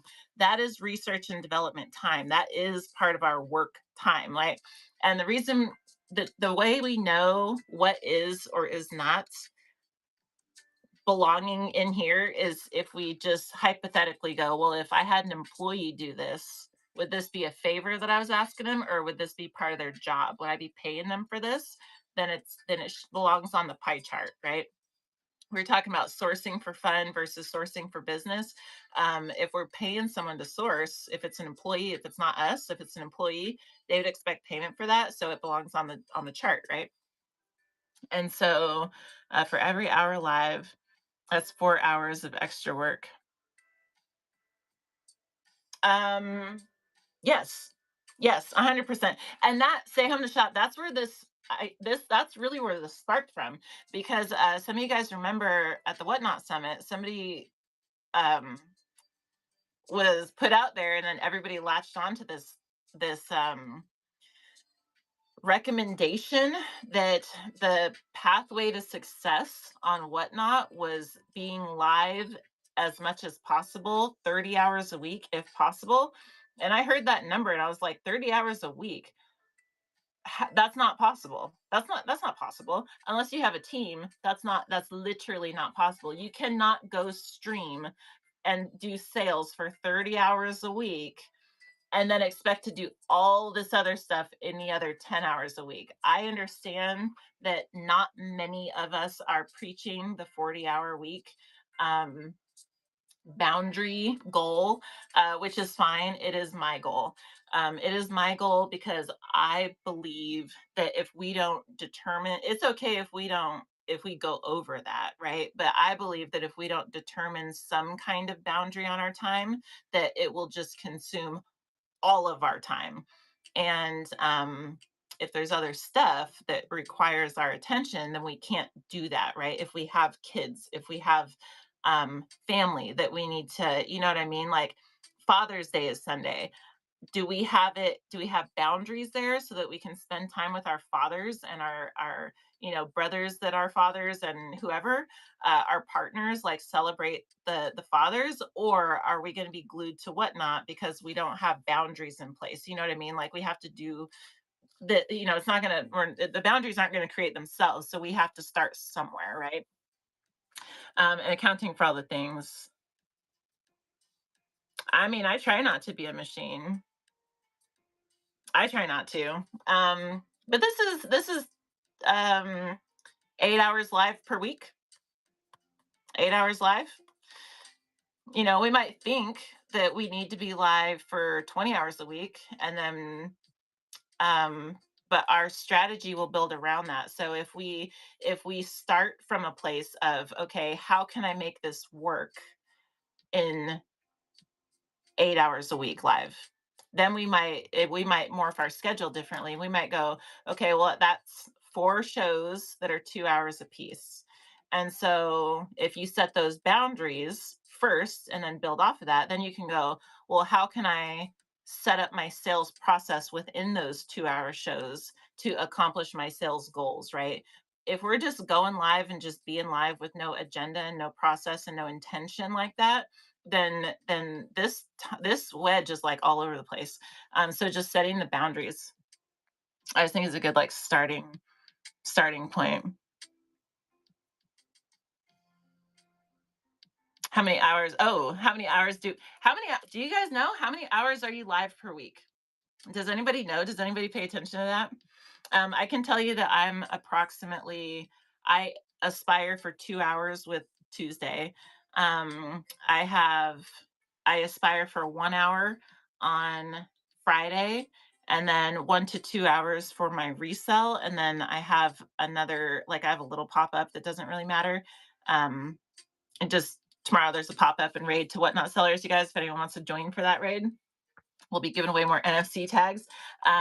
Otherwise, it's like it's real like little things. So my average is less than 10 per week. Closer to like 5 hours per week.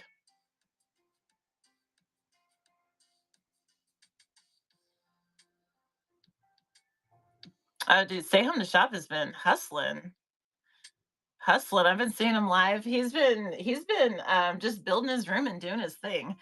Really, I popped in there a couple times. I went back in incognito mode, but I've been in there. I watch you guys. I watch you guys. I'm always multitasking. Let me hold this up while I read. Look over these other little slivers. When I sell vintage, it's 2 hours shipping for every hour that I'm live. I believe that. Yeah. And that's why it just looks different, right? If we're selling baseball cards, it ain't gonna take us no time to ship. You know what I mean? Because it's just sleeve and PWE and send. But yeah, if you're packaging breakables or like 100-year-old items that like glass, hollow things, like that's totally different ballpark. For soap, it's 3 hours of making and 1 hour shipping for every hour live. I'm glad you know your numbers. Hey, you guys, I'm telling you, if we are the business owner or the solopreneur, or even if we have a team, if we have a partner or something, just just recognizing these are the hats, just recognizing all the hats we wear and just being conscious of how much time we're spending in all of them is it really, in my view, it really is key to our long-term success. Sometimes we see sellers and it looks like they're just having fun winging it. They have systems in place, they have boundaries in place. People that look successful, they don't just show up and that just magically happens. They have underlying intention, and design and process between and strategy underlying everything that they do. And it starts with stuff like this. Like they're not just going up and just like showing up and then just everybody's in their show buying all their stuff and it's just like making it look easy, right? Like there's stuff, you know, um there's blueprints in the background. uh you stream 20 hours a week, that's a lot of time. That is a lot of time, friend. That's a lot of time. That's a lot of time. I'm not saying it's wrong, I'm just saying that is a lot. Right now I'm doing like 5 to 10 minute shows. But when I needed money, I was live for 3 days, 3 hours a day, 4 days a week.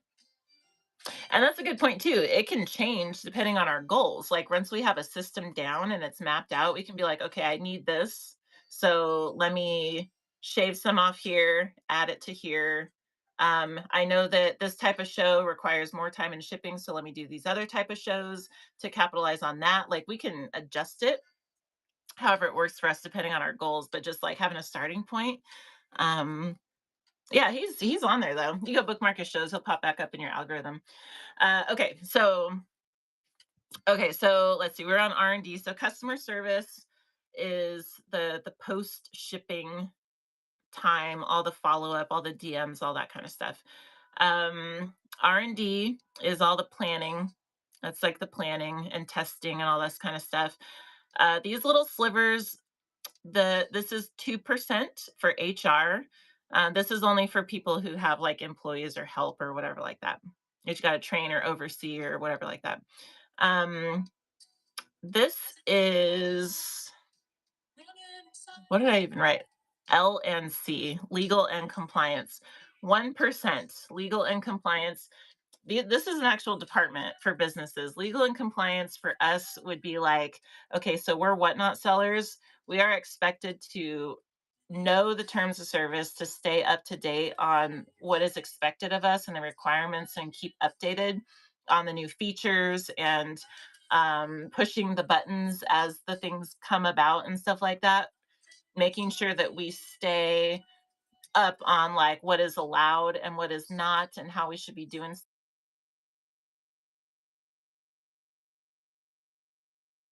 Just a 1%. Because again, if we don't account for it, it's going to account for itself because it's something that we have to do, right? And then this one, I'll catch up there in just a second. This one is IT, information technology. This is like all of the stuff that we need, right, to get our to go live, right? Because this is an online business. We don't get to skip this. We don't get to skip this. We don't get to just like, oh, I'm just gonna go, gotta get a new computer. I'm just gonna do that in my off time. I gotta set up OBS. I'm just gonna do that in my off time. I gotta get I got to set up my new lighting in the kitchen because I'm going to be streaming over there. I'm just going to do that in my off time. No such thing as off time. Okay. It goes, if we're doing it for the business, it goes on the map. So information technology, that's just like all the tech stuff. And then the last one is finance. This might be extremely conservative, but I'm just giving it 1%. This is circling back to, I know someone mentioned this earlier. We don't get to skip financials. We don't get to skip knowing what our numbers are and just guessing about all this stuff.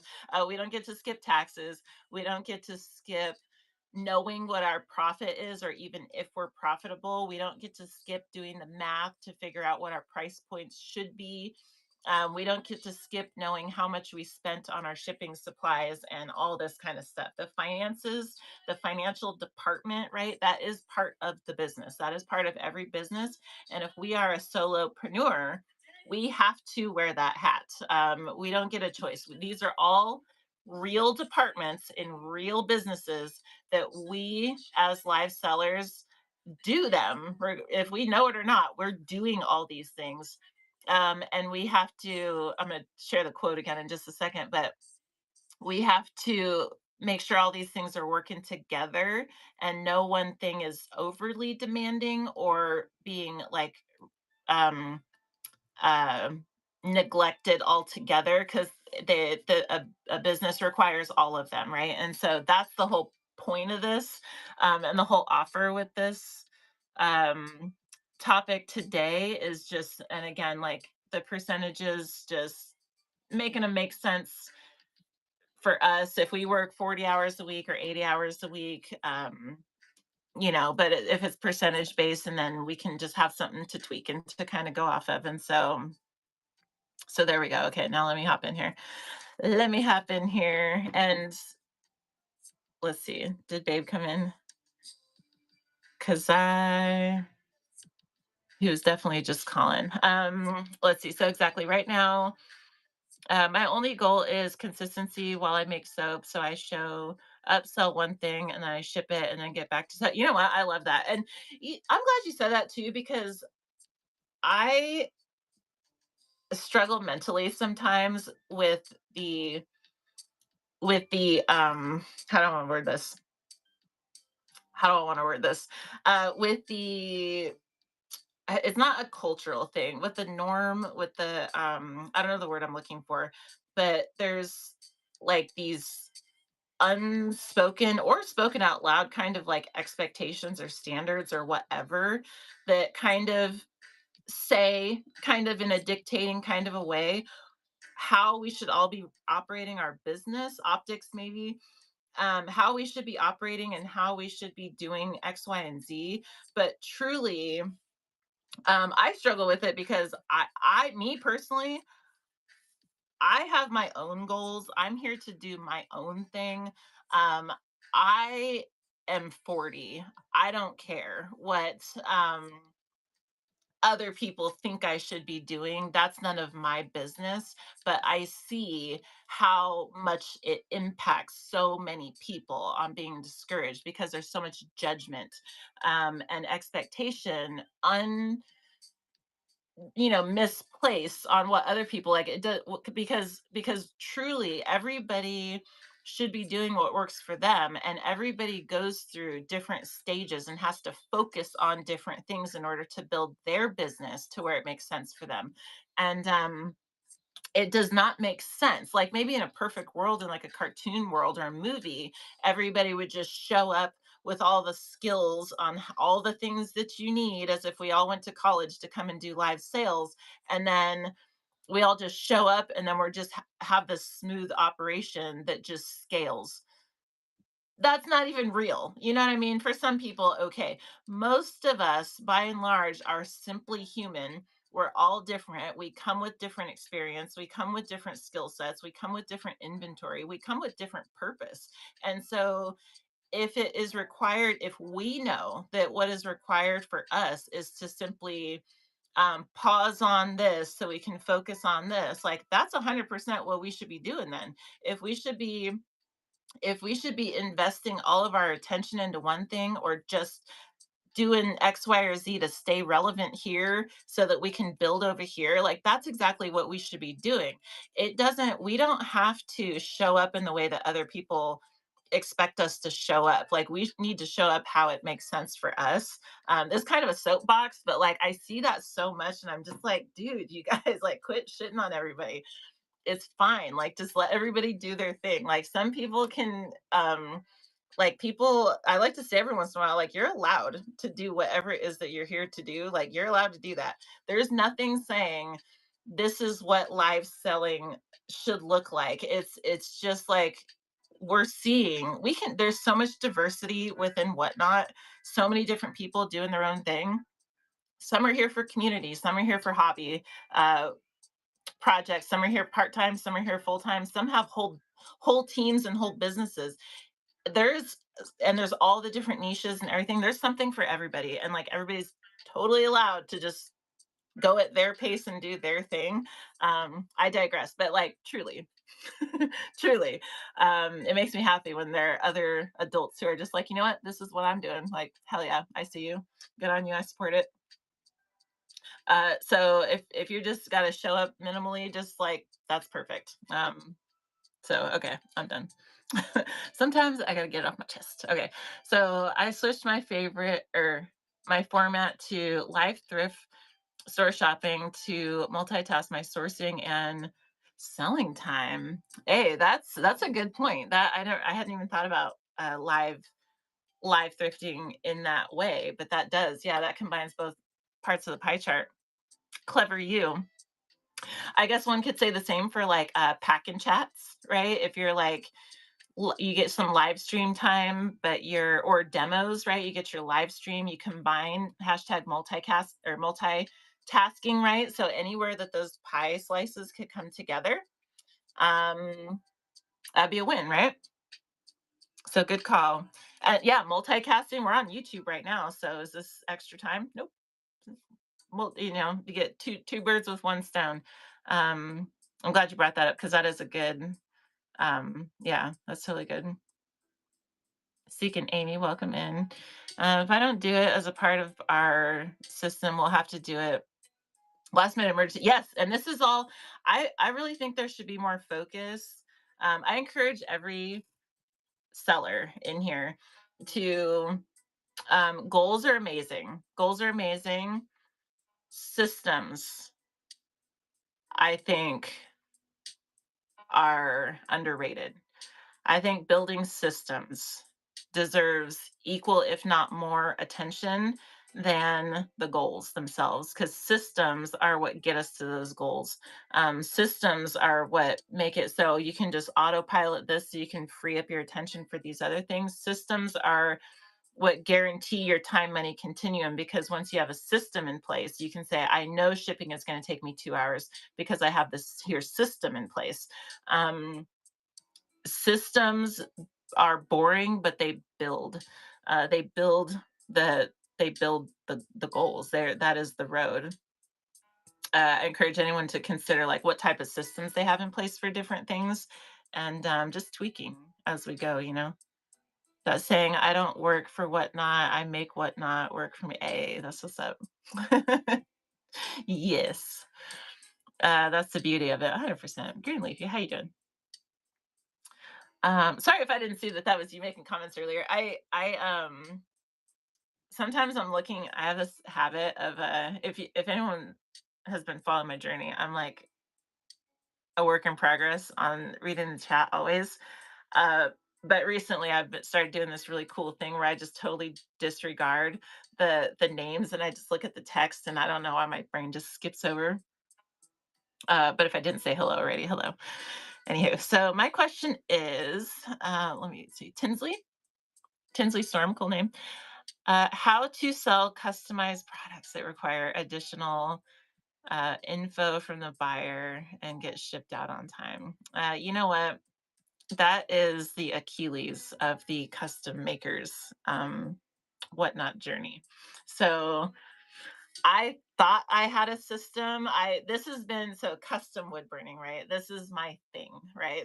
I have been wholly interested in this question for 3 years now, the whole time I've been on Whatnot. And I thought I finally had a system. And then when I went to ship out this last custom that I did, I found out that that system is no longer valid. And so I don't have a good answer for you. The best I could say is, the best I can say is really, well, I'll offer two things. Um, Let me see how I want to say this. Um, Okay, so I can offer two things at this point, and the first is that shipping time is an average. Know that shipping time is an average, and so if we're doing customs and we know that they're going to take us 5 days, or mine take a month. That's the problem with mine, is that I can't even ruin my average, because one product that takes a month to cure, right, is gonna mess up a hundred different orders that I got out the same day. And but if we have customs that can take like 3 days, a little bit more than 2 days, 3, 4, 5 days, we can still operate with that and just let the buyer know this is how long it takes. And then we can still maintain under that 2 day shipping time, because that 2 day shipping time is an average. But we have to make sure that we're not wholly focused on customs. We have to offset it and balance it with shipping out a bunch of stuff quickly. One of the reasons that I do these like PWE card giveaways is to keep my shipping time low, because I can ship them out immediately after the show, within an hour. And so that is an option if you have like little things that are pre-packaged in your shop that you can sell, and then you can say, well, once I sell 10 of these, then I'll do a custom. Like that's one strategy. The other offer I would have is to really be conscious of which type of products you're willing to offer customs of. And so some things, if they take 5 days, and then if other customs you could crank them out in next day, then I would consider just offering those things if that's possible. If you don't have customs that can be, depending on what you sell, if you don't have customs that can be shipped out, like say you just get one or two orders, right, within the 2 days or whatever, then yeah, I would lean on the average strategy. And I would also really be conscious of not accepting orders for more than you can fulfill. And so like if I do a show that's doing like personalized wood displays, I know that I really can't sell more than like three. Otherwise, I'm going to be pushing it on the 3 to 5 max, maybe. Otherwise, I know I'm going to be pushing it on that 2 day. And so having like a cutoff, knowing your cutoff of what you can create in that window. So I hope that's helpful. I would sell the contract for the price and the non-refundable deposit. That's what you got. So cheap shipping. Then when it's ready to put it in the bin for them, or do a private show with them to buy it. That is an option for sure. For sure. Um, yeah, that's an option for sure. The and Just to piggyback on that, shipping is one of the main things when it comes to customs. If we do split into multiple orders, uh, if we the just being conscious of what they're charging, so we're not charging them like double essentially for shipping one item. Um, However, we can finagle that. Yeah, I tried to do like a private show with discounted oh, Stay Home to Shop was the one who actually came up with this. So I was doing that and it was working. Doing I had a private show scheduled in the future, and that show I had set up to 1 cent shipping. It was discounted to 1 cent shipping. And so with the item at a dollar, so basically I wanted all the um funding up front, and then so when it was time to pick it up a month later, there would be zero worries about money. And so they could just come in and just a dollar swipe and go get it, and that was working. And now this last time I went to go do a custom, it wasn't that 1 cent, that discounted shipping wasn't triggering, and I don't know why, but it was set up, the show was set up for 1 cent discounted shipping, but it was trying to charge them $9.21. And so I don't know why that changed or how that changed, but I was like, well, that sucks, because I thought I figured it out. And that won't work. So maybe they're on to me. I don't know. Let's see. You need um, the name the buyer wants on an item. What is the best way to get that info?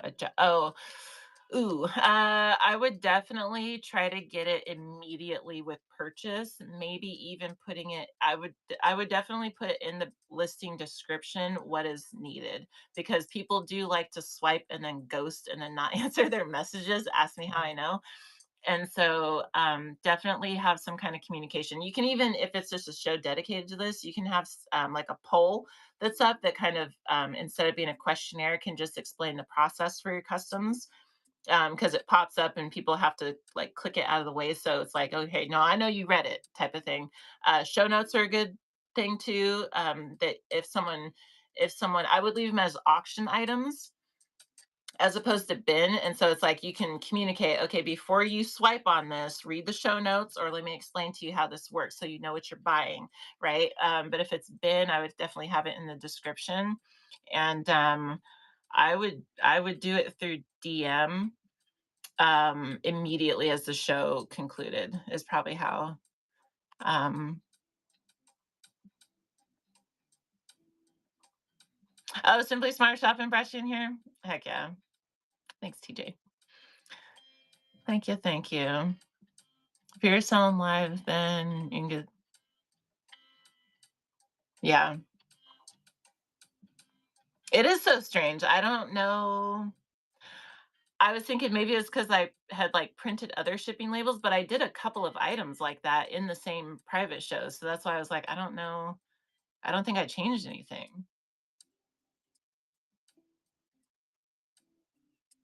I think I tested that first, and then it wouldn't trigger outside of it being live. And I can't do, like, I can't arrange time to do private shows live because I just don't have the time for it. I need things to be like marketplace. So I need to be able to put it there and just like, hey, when you're ready, go get it. Instead of trying to coordinate two schedules, I got to keep it moving. Which was another huge part. I was just like, dang. But it could just be that they just pay the full shipping on the back end.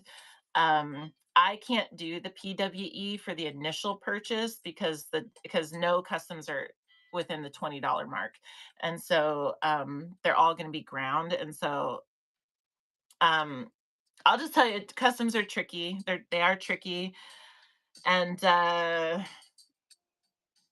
best leverage is knowing that the shipping time is an average. That's the best thing I could tell you. I'm still working on it too. It's one day maybe we'll figure it out. Sometimes Whatnot, if you email Whatnot and you say, "Hey, I got this custom here. It's going to take 2 weeks. Can you give me an extension?"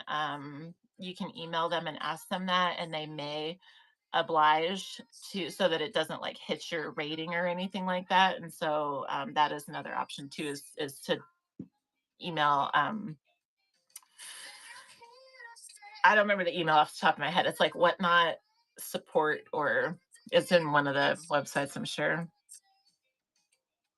You could do free pickup.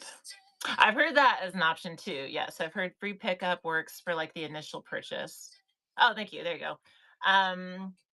You guys screenshot seller support at whatnot.com if you're unfamiliar with this email address. Even just put it in your email so that you just like when you need it, you can just start typing it and it just shows up there for shipping, trust, and safety. Screenshot both of those. Highly recommend. You don't know when you're going to need them. And if anybody is new in here too, there are some extra screenshot that. And then in the show notes at the bottom, there's other like official whatnot resources. These are must knows for every seller. Again, going into our legal and compliance, right? We got to know, right? We can't just be like, oh, I saw this other seller doing it. Like, no, no, you're an adult and you're a business owner. It's your responsibility to know the rules. You can't say so and so told me to do it. Like, okay, who are they? And so, so the resources are there, and then those email addresses, screenshot those. Um, Got to be in compliance. You know what I mean? Otherwise, they'll just hop, skip, and boot you right off the platform. And so it's on us. Mhm. I don't think about the free pickup. Yeah, yeah. There's definitely options, and it's just tricky. But where there's a will, there's a way. Like there's ways. Okay, so you guys, we're about that time. What do you guys have coming up? What do you guys have coming up? If you want to share a show, if you got a train coming up, if you just want to share what you sell, um, anything you got going, now is the time, especially if you're new or newer. Please introduce yourself. Say hello or let us know what you got going, what you're here with, and all that kind of stuff. Oh yeah, for sure. Those are so I want to take all the credit. Whatnot gave us those, and they said, "Hey, put these in your show notes." And I said, "Got it." So I just put it in all the chat shows. Those who are newer to Whatnot also in here. I forget that there's like folks coming every day sometimes. If you look through the auction tab, there are resources, information listings. If they're purchased, I send a thank you card, but otherwise, they're information listings in the auction tab. These are for newer sellers, and so there's like a 101 on raid trains in there. There's how to set up PWE shipping. There's like a breakdown of the shipping services in there. There's challenges for whatnot sellers. There's a list of chat show hosts that I recommend. There's like a text limit, so they could be longer, but they're just like the shortest like snapshot of the different things. And so please have a look in there if you haven't looked in there. Anything with an emoji and like a white background is information. And so, and you can bookmark those or screenshot or whatever. You don't have to pay for them. And so, let's see. I was about to do one tomorrow, but I'm so scared. They call me tags. Show tomorrow? Is that what you're talking about? About to do a show tomorrow? It is scary. It is scary. I'm not going to pretend like it's not, but nothing to it but to do it. Nothing to it but to do it. Um, Pushing the button to go live is the biggest part. You just got to take a deep breath and just do it, and then it truly is like downhill after that. Like that is the hardest part of just working up the nerve to just push the button, and then you're like, okay, I'm here now, and then it's so much better. But that is it is just like skydiving or bungee jumping or doing anything like getting on a roller coaster, whatever. Just nothing to it but to do it. Yeah, do it scared. You're allowed to be scared. You're allowed to be nervous. You're allowed to be uncomfortable. You're allowed to mess up. You're allowed to look silly. You're allowed to not sell a certain thing or a single thing. You're allowed to have terrible internet. You're allowed to crash out if you want to, if that's how you feel. You know what I mean? You're allowed to do whatever. And then at the end, you're going to be like, but I still did it. I still went live. You know what I mean? And once you do it, you have to do it to know how to do it going forward. And you just learn by doing. And so you just got to do it. Just do it scared. Exactly what Liz said.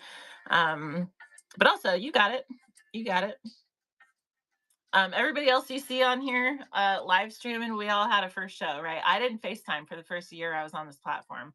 All right. So, fun fact, I don't probably share this that often, but I was like borderline agoraphobic, if anybody knows what that is. Where your anxiety is so high that you're just like, I don't even want to leave the house. I'm an introvert. I don't people. It is what you see of me now is 3 years of forcing myself to show up. Um, I say that to say I understand the fear and all the emotional roller coaster that comes with going live in the beginning. And if I can go through all that and navigate through all that and continue showing up, then you can too. And so I hope that is encouraging. Well, hey, thank you. Let me see here. So I am selling. Thank you for being here. I'm glad that you are here. They call me Tag, and that's a cute name too. They call me Tag. What are you gonna be selling? Do share that too. Let me catch up here. So I'm selling one thing Monday through Friday. I do like that too. It's got a nice ring to it, Liz. And then doing a chat show for the handmade artists on Monday. Hold on. Hold on. Okay, first of all, I always try to get in your shows. They're early for me, but I get in there when I can. It's usually like once I get my kid to school. So I always miss the first part of it. Um, you guys, if anybody, oh my God, your thumbnails. You guys, I'm showing it. I have to. Liz, I'm sorry. Sorry, not sorry. You guys see your thumbnail? You guys, go to these shows. If anybody hasn't gone to some What Liz Likes shows, especially her chat shows, she's What Liz Likes might have been the first chat show I ever went to on this platform. She was also the first person I purchased from on this platform. Um, she was working with Whatnot for some time. She knows what she's talking about. She's got a real unique and personal perspective. She doesn't adopt her perspective from everybody else. She forms her own thoughts and tells you exactly how she thinks and feels and assesses on all the things. That is a valuable spot to be. I'm just telling you. So if anyone has not been to her chat shows, definitely do. Let me show that one too. Hopefully this glare goes away. This thumbnail right here, anytime you see that, click into there. Okay. Anytime you see that. Talking about handmade though. That's what I'm talking about. Let me just make sure all my bookmarks come correct. Yeah, that's 6 a.m. my time. I'll have been asleep for about 3 hours by the time you're going live. But I'm still like, let me go see what she's talking about. All right, heck yeah. Sell one thing though. I like that. I'm here for that. Okay, I know I'm going slow. I'll try to go fast. So handmakers get in there Monday. Sassy Tuesday, pens and keychains tonight at Sassy Tuesday pens, and then keychains tonight. Um, is today Tuesday? Today is Tuesday. So pens and keychains, 7:30 Central. Heck yeah. So that's Jen's beautiful pens. I still like that name. Um, good stuff. Good stuff. Cynthia, 4:30 p.m. I have a special show for Beanie Babies. Flashbacks to the 90s. I don't. Are they still making Beanie Babies, or are these like? Have these officially made it to like the vintage um space by now? Oh, thank you. You're so sweet. The sweetest. Lifetime collection needs good homes. Save my show. Follow me, please. That's some good. That's some good collectibles right there. I'm just saying. I'm just saying. Doing all the research now. Do you think I should do one for practice, like with my husband? Did, um, did anyone do it publicly? Failures. Yeah, that's true. Good call. Thank you for answering that. Yeah. There is private mode and there is practice mode, rehearsal mode. Um, that wasn't a thing when I started, so I mean, I, I guess it depends on the person, but I say there's nothing wrong with just jumping straight in either, because it's just there's no amount of prep you can really do. You just got to hop in there, you know. Um, but if it would make it more comfortable, definitely dabble with the rehearsal mode and private mode and stuff like that. So um to each their own. Welcome in, you guys. Welcome in. Let's see. I hope you're proud because I'm proud. Oh, thank you. Oh, Forever Clay. I appreciate that. Thank you. Thank you. New with tags, new without tags, also skins, Lulu clothes. I have also have. You know what? Call me tags. I'm gonna tag someone for you to follow. I'm gonna tag 2 people for you to follow. Um, and specifically go bookmark their chat shows, because they have them regularly. This is in they can speak to your pocket specifically. The first is Julie Becker, and the second is Shop Happy. I don't know if she's in here still, um, or when her next show is because she just had one yesterday. But tags, highly recommend getting in both of these chat shows because they're women's contemporary and they know some things about some stuff. Okay, they're also whatnot community hosts, but more than that, they have great communities around them and they have extremely informational and helpful chat shows weekly at least. And so highly recommend. Yes. Yeah, heck yeah. Heck yeah. All right. Be pleasantly surprised when I click into That's so good though. That's so good. It makes me happy. Let's see here. Oh yeah. Well, there you go. Well, there you go. Do a test private show every time before. Oh, do you really? Interesting. Probably better than me. I just go live and then I'm like, hold on, it's gonna take me 5 minutes to finish setting up because I just got here. It's my first day. This is my first day. I haven't collected in 20 years. First and second edition sets, McDonald's teeny weenies, um, all the bear collection. A Cynthia, I hope your price points are right because people will be trying to get them. That seems like really. I mean, that's like there's a whole generation just like going down memory lane with that kind of stuff. So, um, yeah, I would advertise that bad boy too. Make sure you're advertising all that good stuff. Um, that sounds amazing. That's not. I'm not a collector. I'm starting like a little bit of art collecting from the whatnot folks, but I know that there's a lot of collector fans on here. So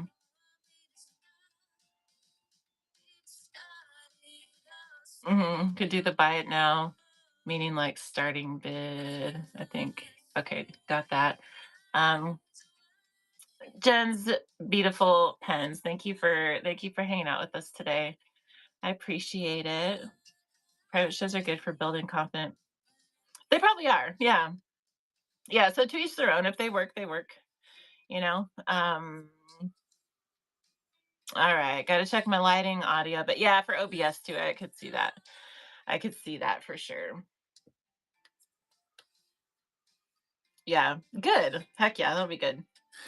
All right. Oh, Moody, I see you. Oh, I didn't realize this was like scrolled way up. Wait, you guys, I'm the worst. Check in. Really? Okay, so I'm just gonna tell you the YouTube thing, that's for like watching past shows. So no one has to get a rewatch sticker if they don't want to. But also I'm trying to get hours because I'm on a low key, I'm on a mission to see if I can monetize over there. And so that's why we're posting every day and multicasting these. But anywho, okay.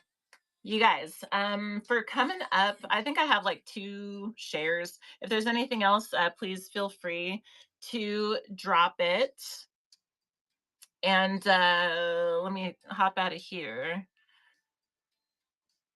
Minimize that. What did we have? Because we had, I know I wrote something down. So tomorrow, if you bookmark tomorrow, or if you bookmark, save that purple heart listing in the auction tab, it'll be a raid over to Whatnot Sellers. They're going to talk to us at 11 a.m. Pacific about the new listings template that they're in like beta testing right now, and it's in the process of launching to more sellers.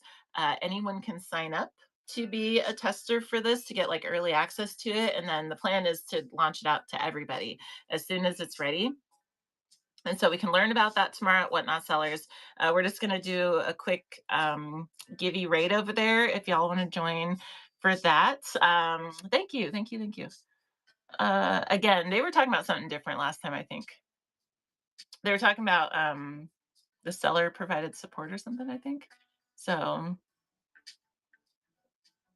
Yeah, thank you. Hey, call me tags. We are here every Tuesday. So you know, we're here every Tuesday and my inbox is open. So definitely don't hesitate along your journey. Would love to help get things started. Taking the They were talking about the oh, so maybe it was the same thing. So or maybe they're talking about Premier Shop, how they're taking the quality listings away as being a requirement. Either case, they're talking about the listing templates tomorrow. Ooh, there we go. That's exciting. I don't use Shopify, but the as much ado that was around that, I was like, that sounds like a really big deal. That sounds like a really big deal. So kudos. And it seems like just like a game changer for those who have like a lot of listings out there and stuff. So heck you guys, we're the only ones in the community category right now. I don't know how that happens. I don't know how oh, you know what? I know where we're gonna go. I know we're gonna go.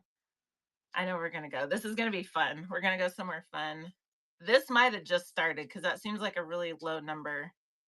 That seems like a low number in the show. So I think this just started. We're gonna go somewhere fun. So hang tight to go somewhere fun. But let me tell you real quick. What was the other thing? The quote again was everything is figure outable. All right. That's the very high tech quote for the day. Everything is figure outable. Again, make sure we're checking out our resin artists. Our resin artists, when you see them, hop in their shows and check them out. You will be pleasantly surprised. They're fantastic. If anyone missed Artisan Alley's resin showcase yesterday, um, all the stuff about business hats will be. I'm probably going to do a TLDR on YouTube tonight or tomorrow. Don't quote me on that, but I that seems to be where it's lying. So if you want that, it's going to be over there. Otherwise, the whole thing is on YouTube. And oh no, I am lying. I'm lying. Who said that? Moody. You're right. Or Rainbow. They're talking about how to attract buyers tomorrow. I totally lied. They're talking about how to attract buyers tomorrow. They're not talking about the listing templates. And so, my bad. You guys are all correct. Yes. Moody. There you go. How to attract buyers is tomorrow, and that makes sense because that's the main topic for the month. So that's what we're going to rate into tomorrow. Okay. Missed which thing? Missed which thing? Oh, the resin. Oh my gosh, it was so good. It was so good. I freaking love them so much. Next month we're going through the junk journaling and the paper crafts for July. I think people are going to be surprised about that too. There's like a whole community over there, like a whole giant community of paper crafters. It like I go over there and I'm like, what the hell is going on over here? It's amazing. It's really really really cool. Um, really freaking crafty space over there. So Hazy Ames Paper and Crate is going to be hosting that with us with Lilac Bloom and myself, and so I'm super looking forward to that. So stay tuned. What am I looking for? Well, that was one of them. Handmade Market, which we talked about earlier, every Friday. Bookmark Moody Virgo Arts for her chat shows and her kickoff shows for the market. And then D stashes on Saturdays, Friday and Saturday through the summer at least, but get with Moody for updates on that. Yeah, Hazy is amazing. And she's been on the platform. I want to say she's been on at least 3 years. She knows everybody in that space. She knows everybody. I was like, Hazy, I don't even have a plan B if you say no, because I just really think it should be you. Um, she obliged, and so we get her, and we're very grateful for that. The last thing I have, you guys, is this is a thing for the artists. Um, August, the third Monday of August is National Thrift Shop Day, and that lands on Artisan Alley. And so we would like to, Reggie and I would like to spotlight the artists who have the thrift shop trading cards in the artist series on there for that month's train and spotlight those. And so there's enough time. I want to bring this up every time because there's still time to get your cards. made. And so for any artists, and tell a friend, because we're going to showcase, this is one where we're not going to limit it to 10. As many artists on Whatnot that have those artist series trading cards, we would like to showcase them. Anyone who's available and would like to be showcased. And so it takes about a month to turn around and receive the cards. And so I want to keep putting this out there. So we start the process now. And so Darren, he just needs like your original art. It's got to be original art, right? Sent to him, and then he works you through the process. And so what's not fair? What's not fair? How much is he make? Oh, I don't know. Less than what you're going to sell them for. Use it strategically. Shout out your YouTube. Oh, we were shouting it out, but we got a different. We're on day 50 something of posting a video every single day about live selling, and they're like labeled, so you can just go search for the topic that you're interested in, be it how do I get buyers in my room. They're lo-fi videos. I'll lead with that. They're lo-fi. They're not like high production, but they're just sharing some thoughts on each different kind of topic related to live selling. And so if anyone wants just like a quick kind of skim through archive of just like some topic specific thoughts or choose, that is what we're putting on YouTube. And so thank you. Stay home. um, so do have a look see, and that's a 365 project, so that's going to go a year, a full year, posting every day is the plan. And so we'll go get some made. Go get some made. Okay, so you guys, here's where we're gonna go. Here's where we're gonna go right now. But if there's any questions on that, on the thrift shop cards, feel free to DM me. But thrift shop, let me tag them just in case anyone's not following them. Thrift shop cards is the supplier.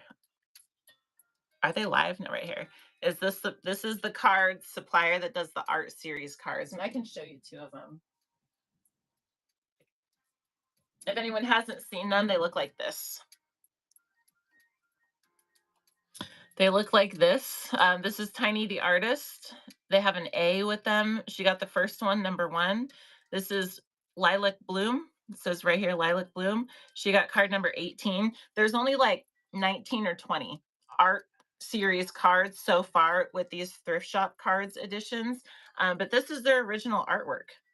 This is their original artwork. And then it's like got the thrift shop thing on the back side there. So this is what's going to be in the train. It's just going to be just supporting the artists, right? The artists of the thrift shop cards phenomenon. We're doing a train just to spotlight the artists in that mix. And so you've got time to get an art card if you want it, and then let us know so we can get you in there and get you in the train.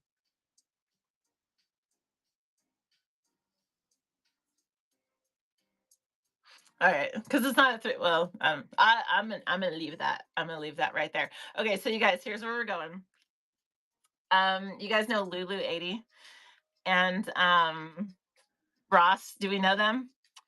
Do we know them? Because they are having, what did that just say? A 10K celebration today. They're having a 10K celebration today. They're fantastic. They are a freaking hoot and a half. And if anyone in here hasn't met them, I highly recommend you stick around for just a minute. I don't know exactly how they're celebrating liquidating a unit. There you go. But they're a couple, and they're so sweet, and they're so entertaining, and they're so off the wall in just how they interact with each other that like they're a must know. They were the creators of the roast train, the Whatnot roast train. We do see them in Battle of the Best and all these other kind of things. They are one of the best couples that Whatnot has, in my opinion. And so let's go help them celebrate. 10K is freaking amazing. Could you imagine? Right. So let's go help them celebrate. And it is that time. And so you guys, thank you so much for coming in here and kicking it with me. I super appreciate you guys. Hope to see you tomorrow for that little quick raid to go over to Whatnot Sellers, talk about attracting buyers. Otherwise, I think we're going to get started on I may be reselling some wood maybe it'll push off to next week though, but otherwise Friday, I think we're going to get started on the first original art piece. And I'm so excited. And so I'll see you then if you're interested in those kind of things. But otherwise, let's drop them some purple hearts. Let them know some handmade friends are in the house. Handmade and friends are in the house, and just wish them a happy 10K because they're amazing and they deserve all the love. And it's a disservice that they only have 16 in their show. I'm just saying. So you guys, I love you. I appreciate you. I'll see you.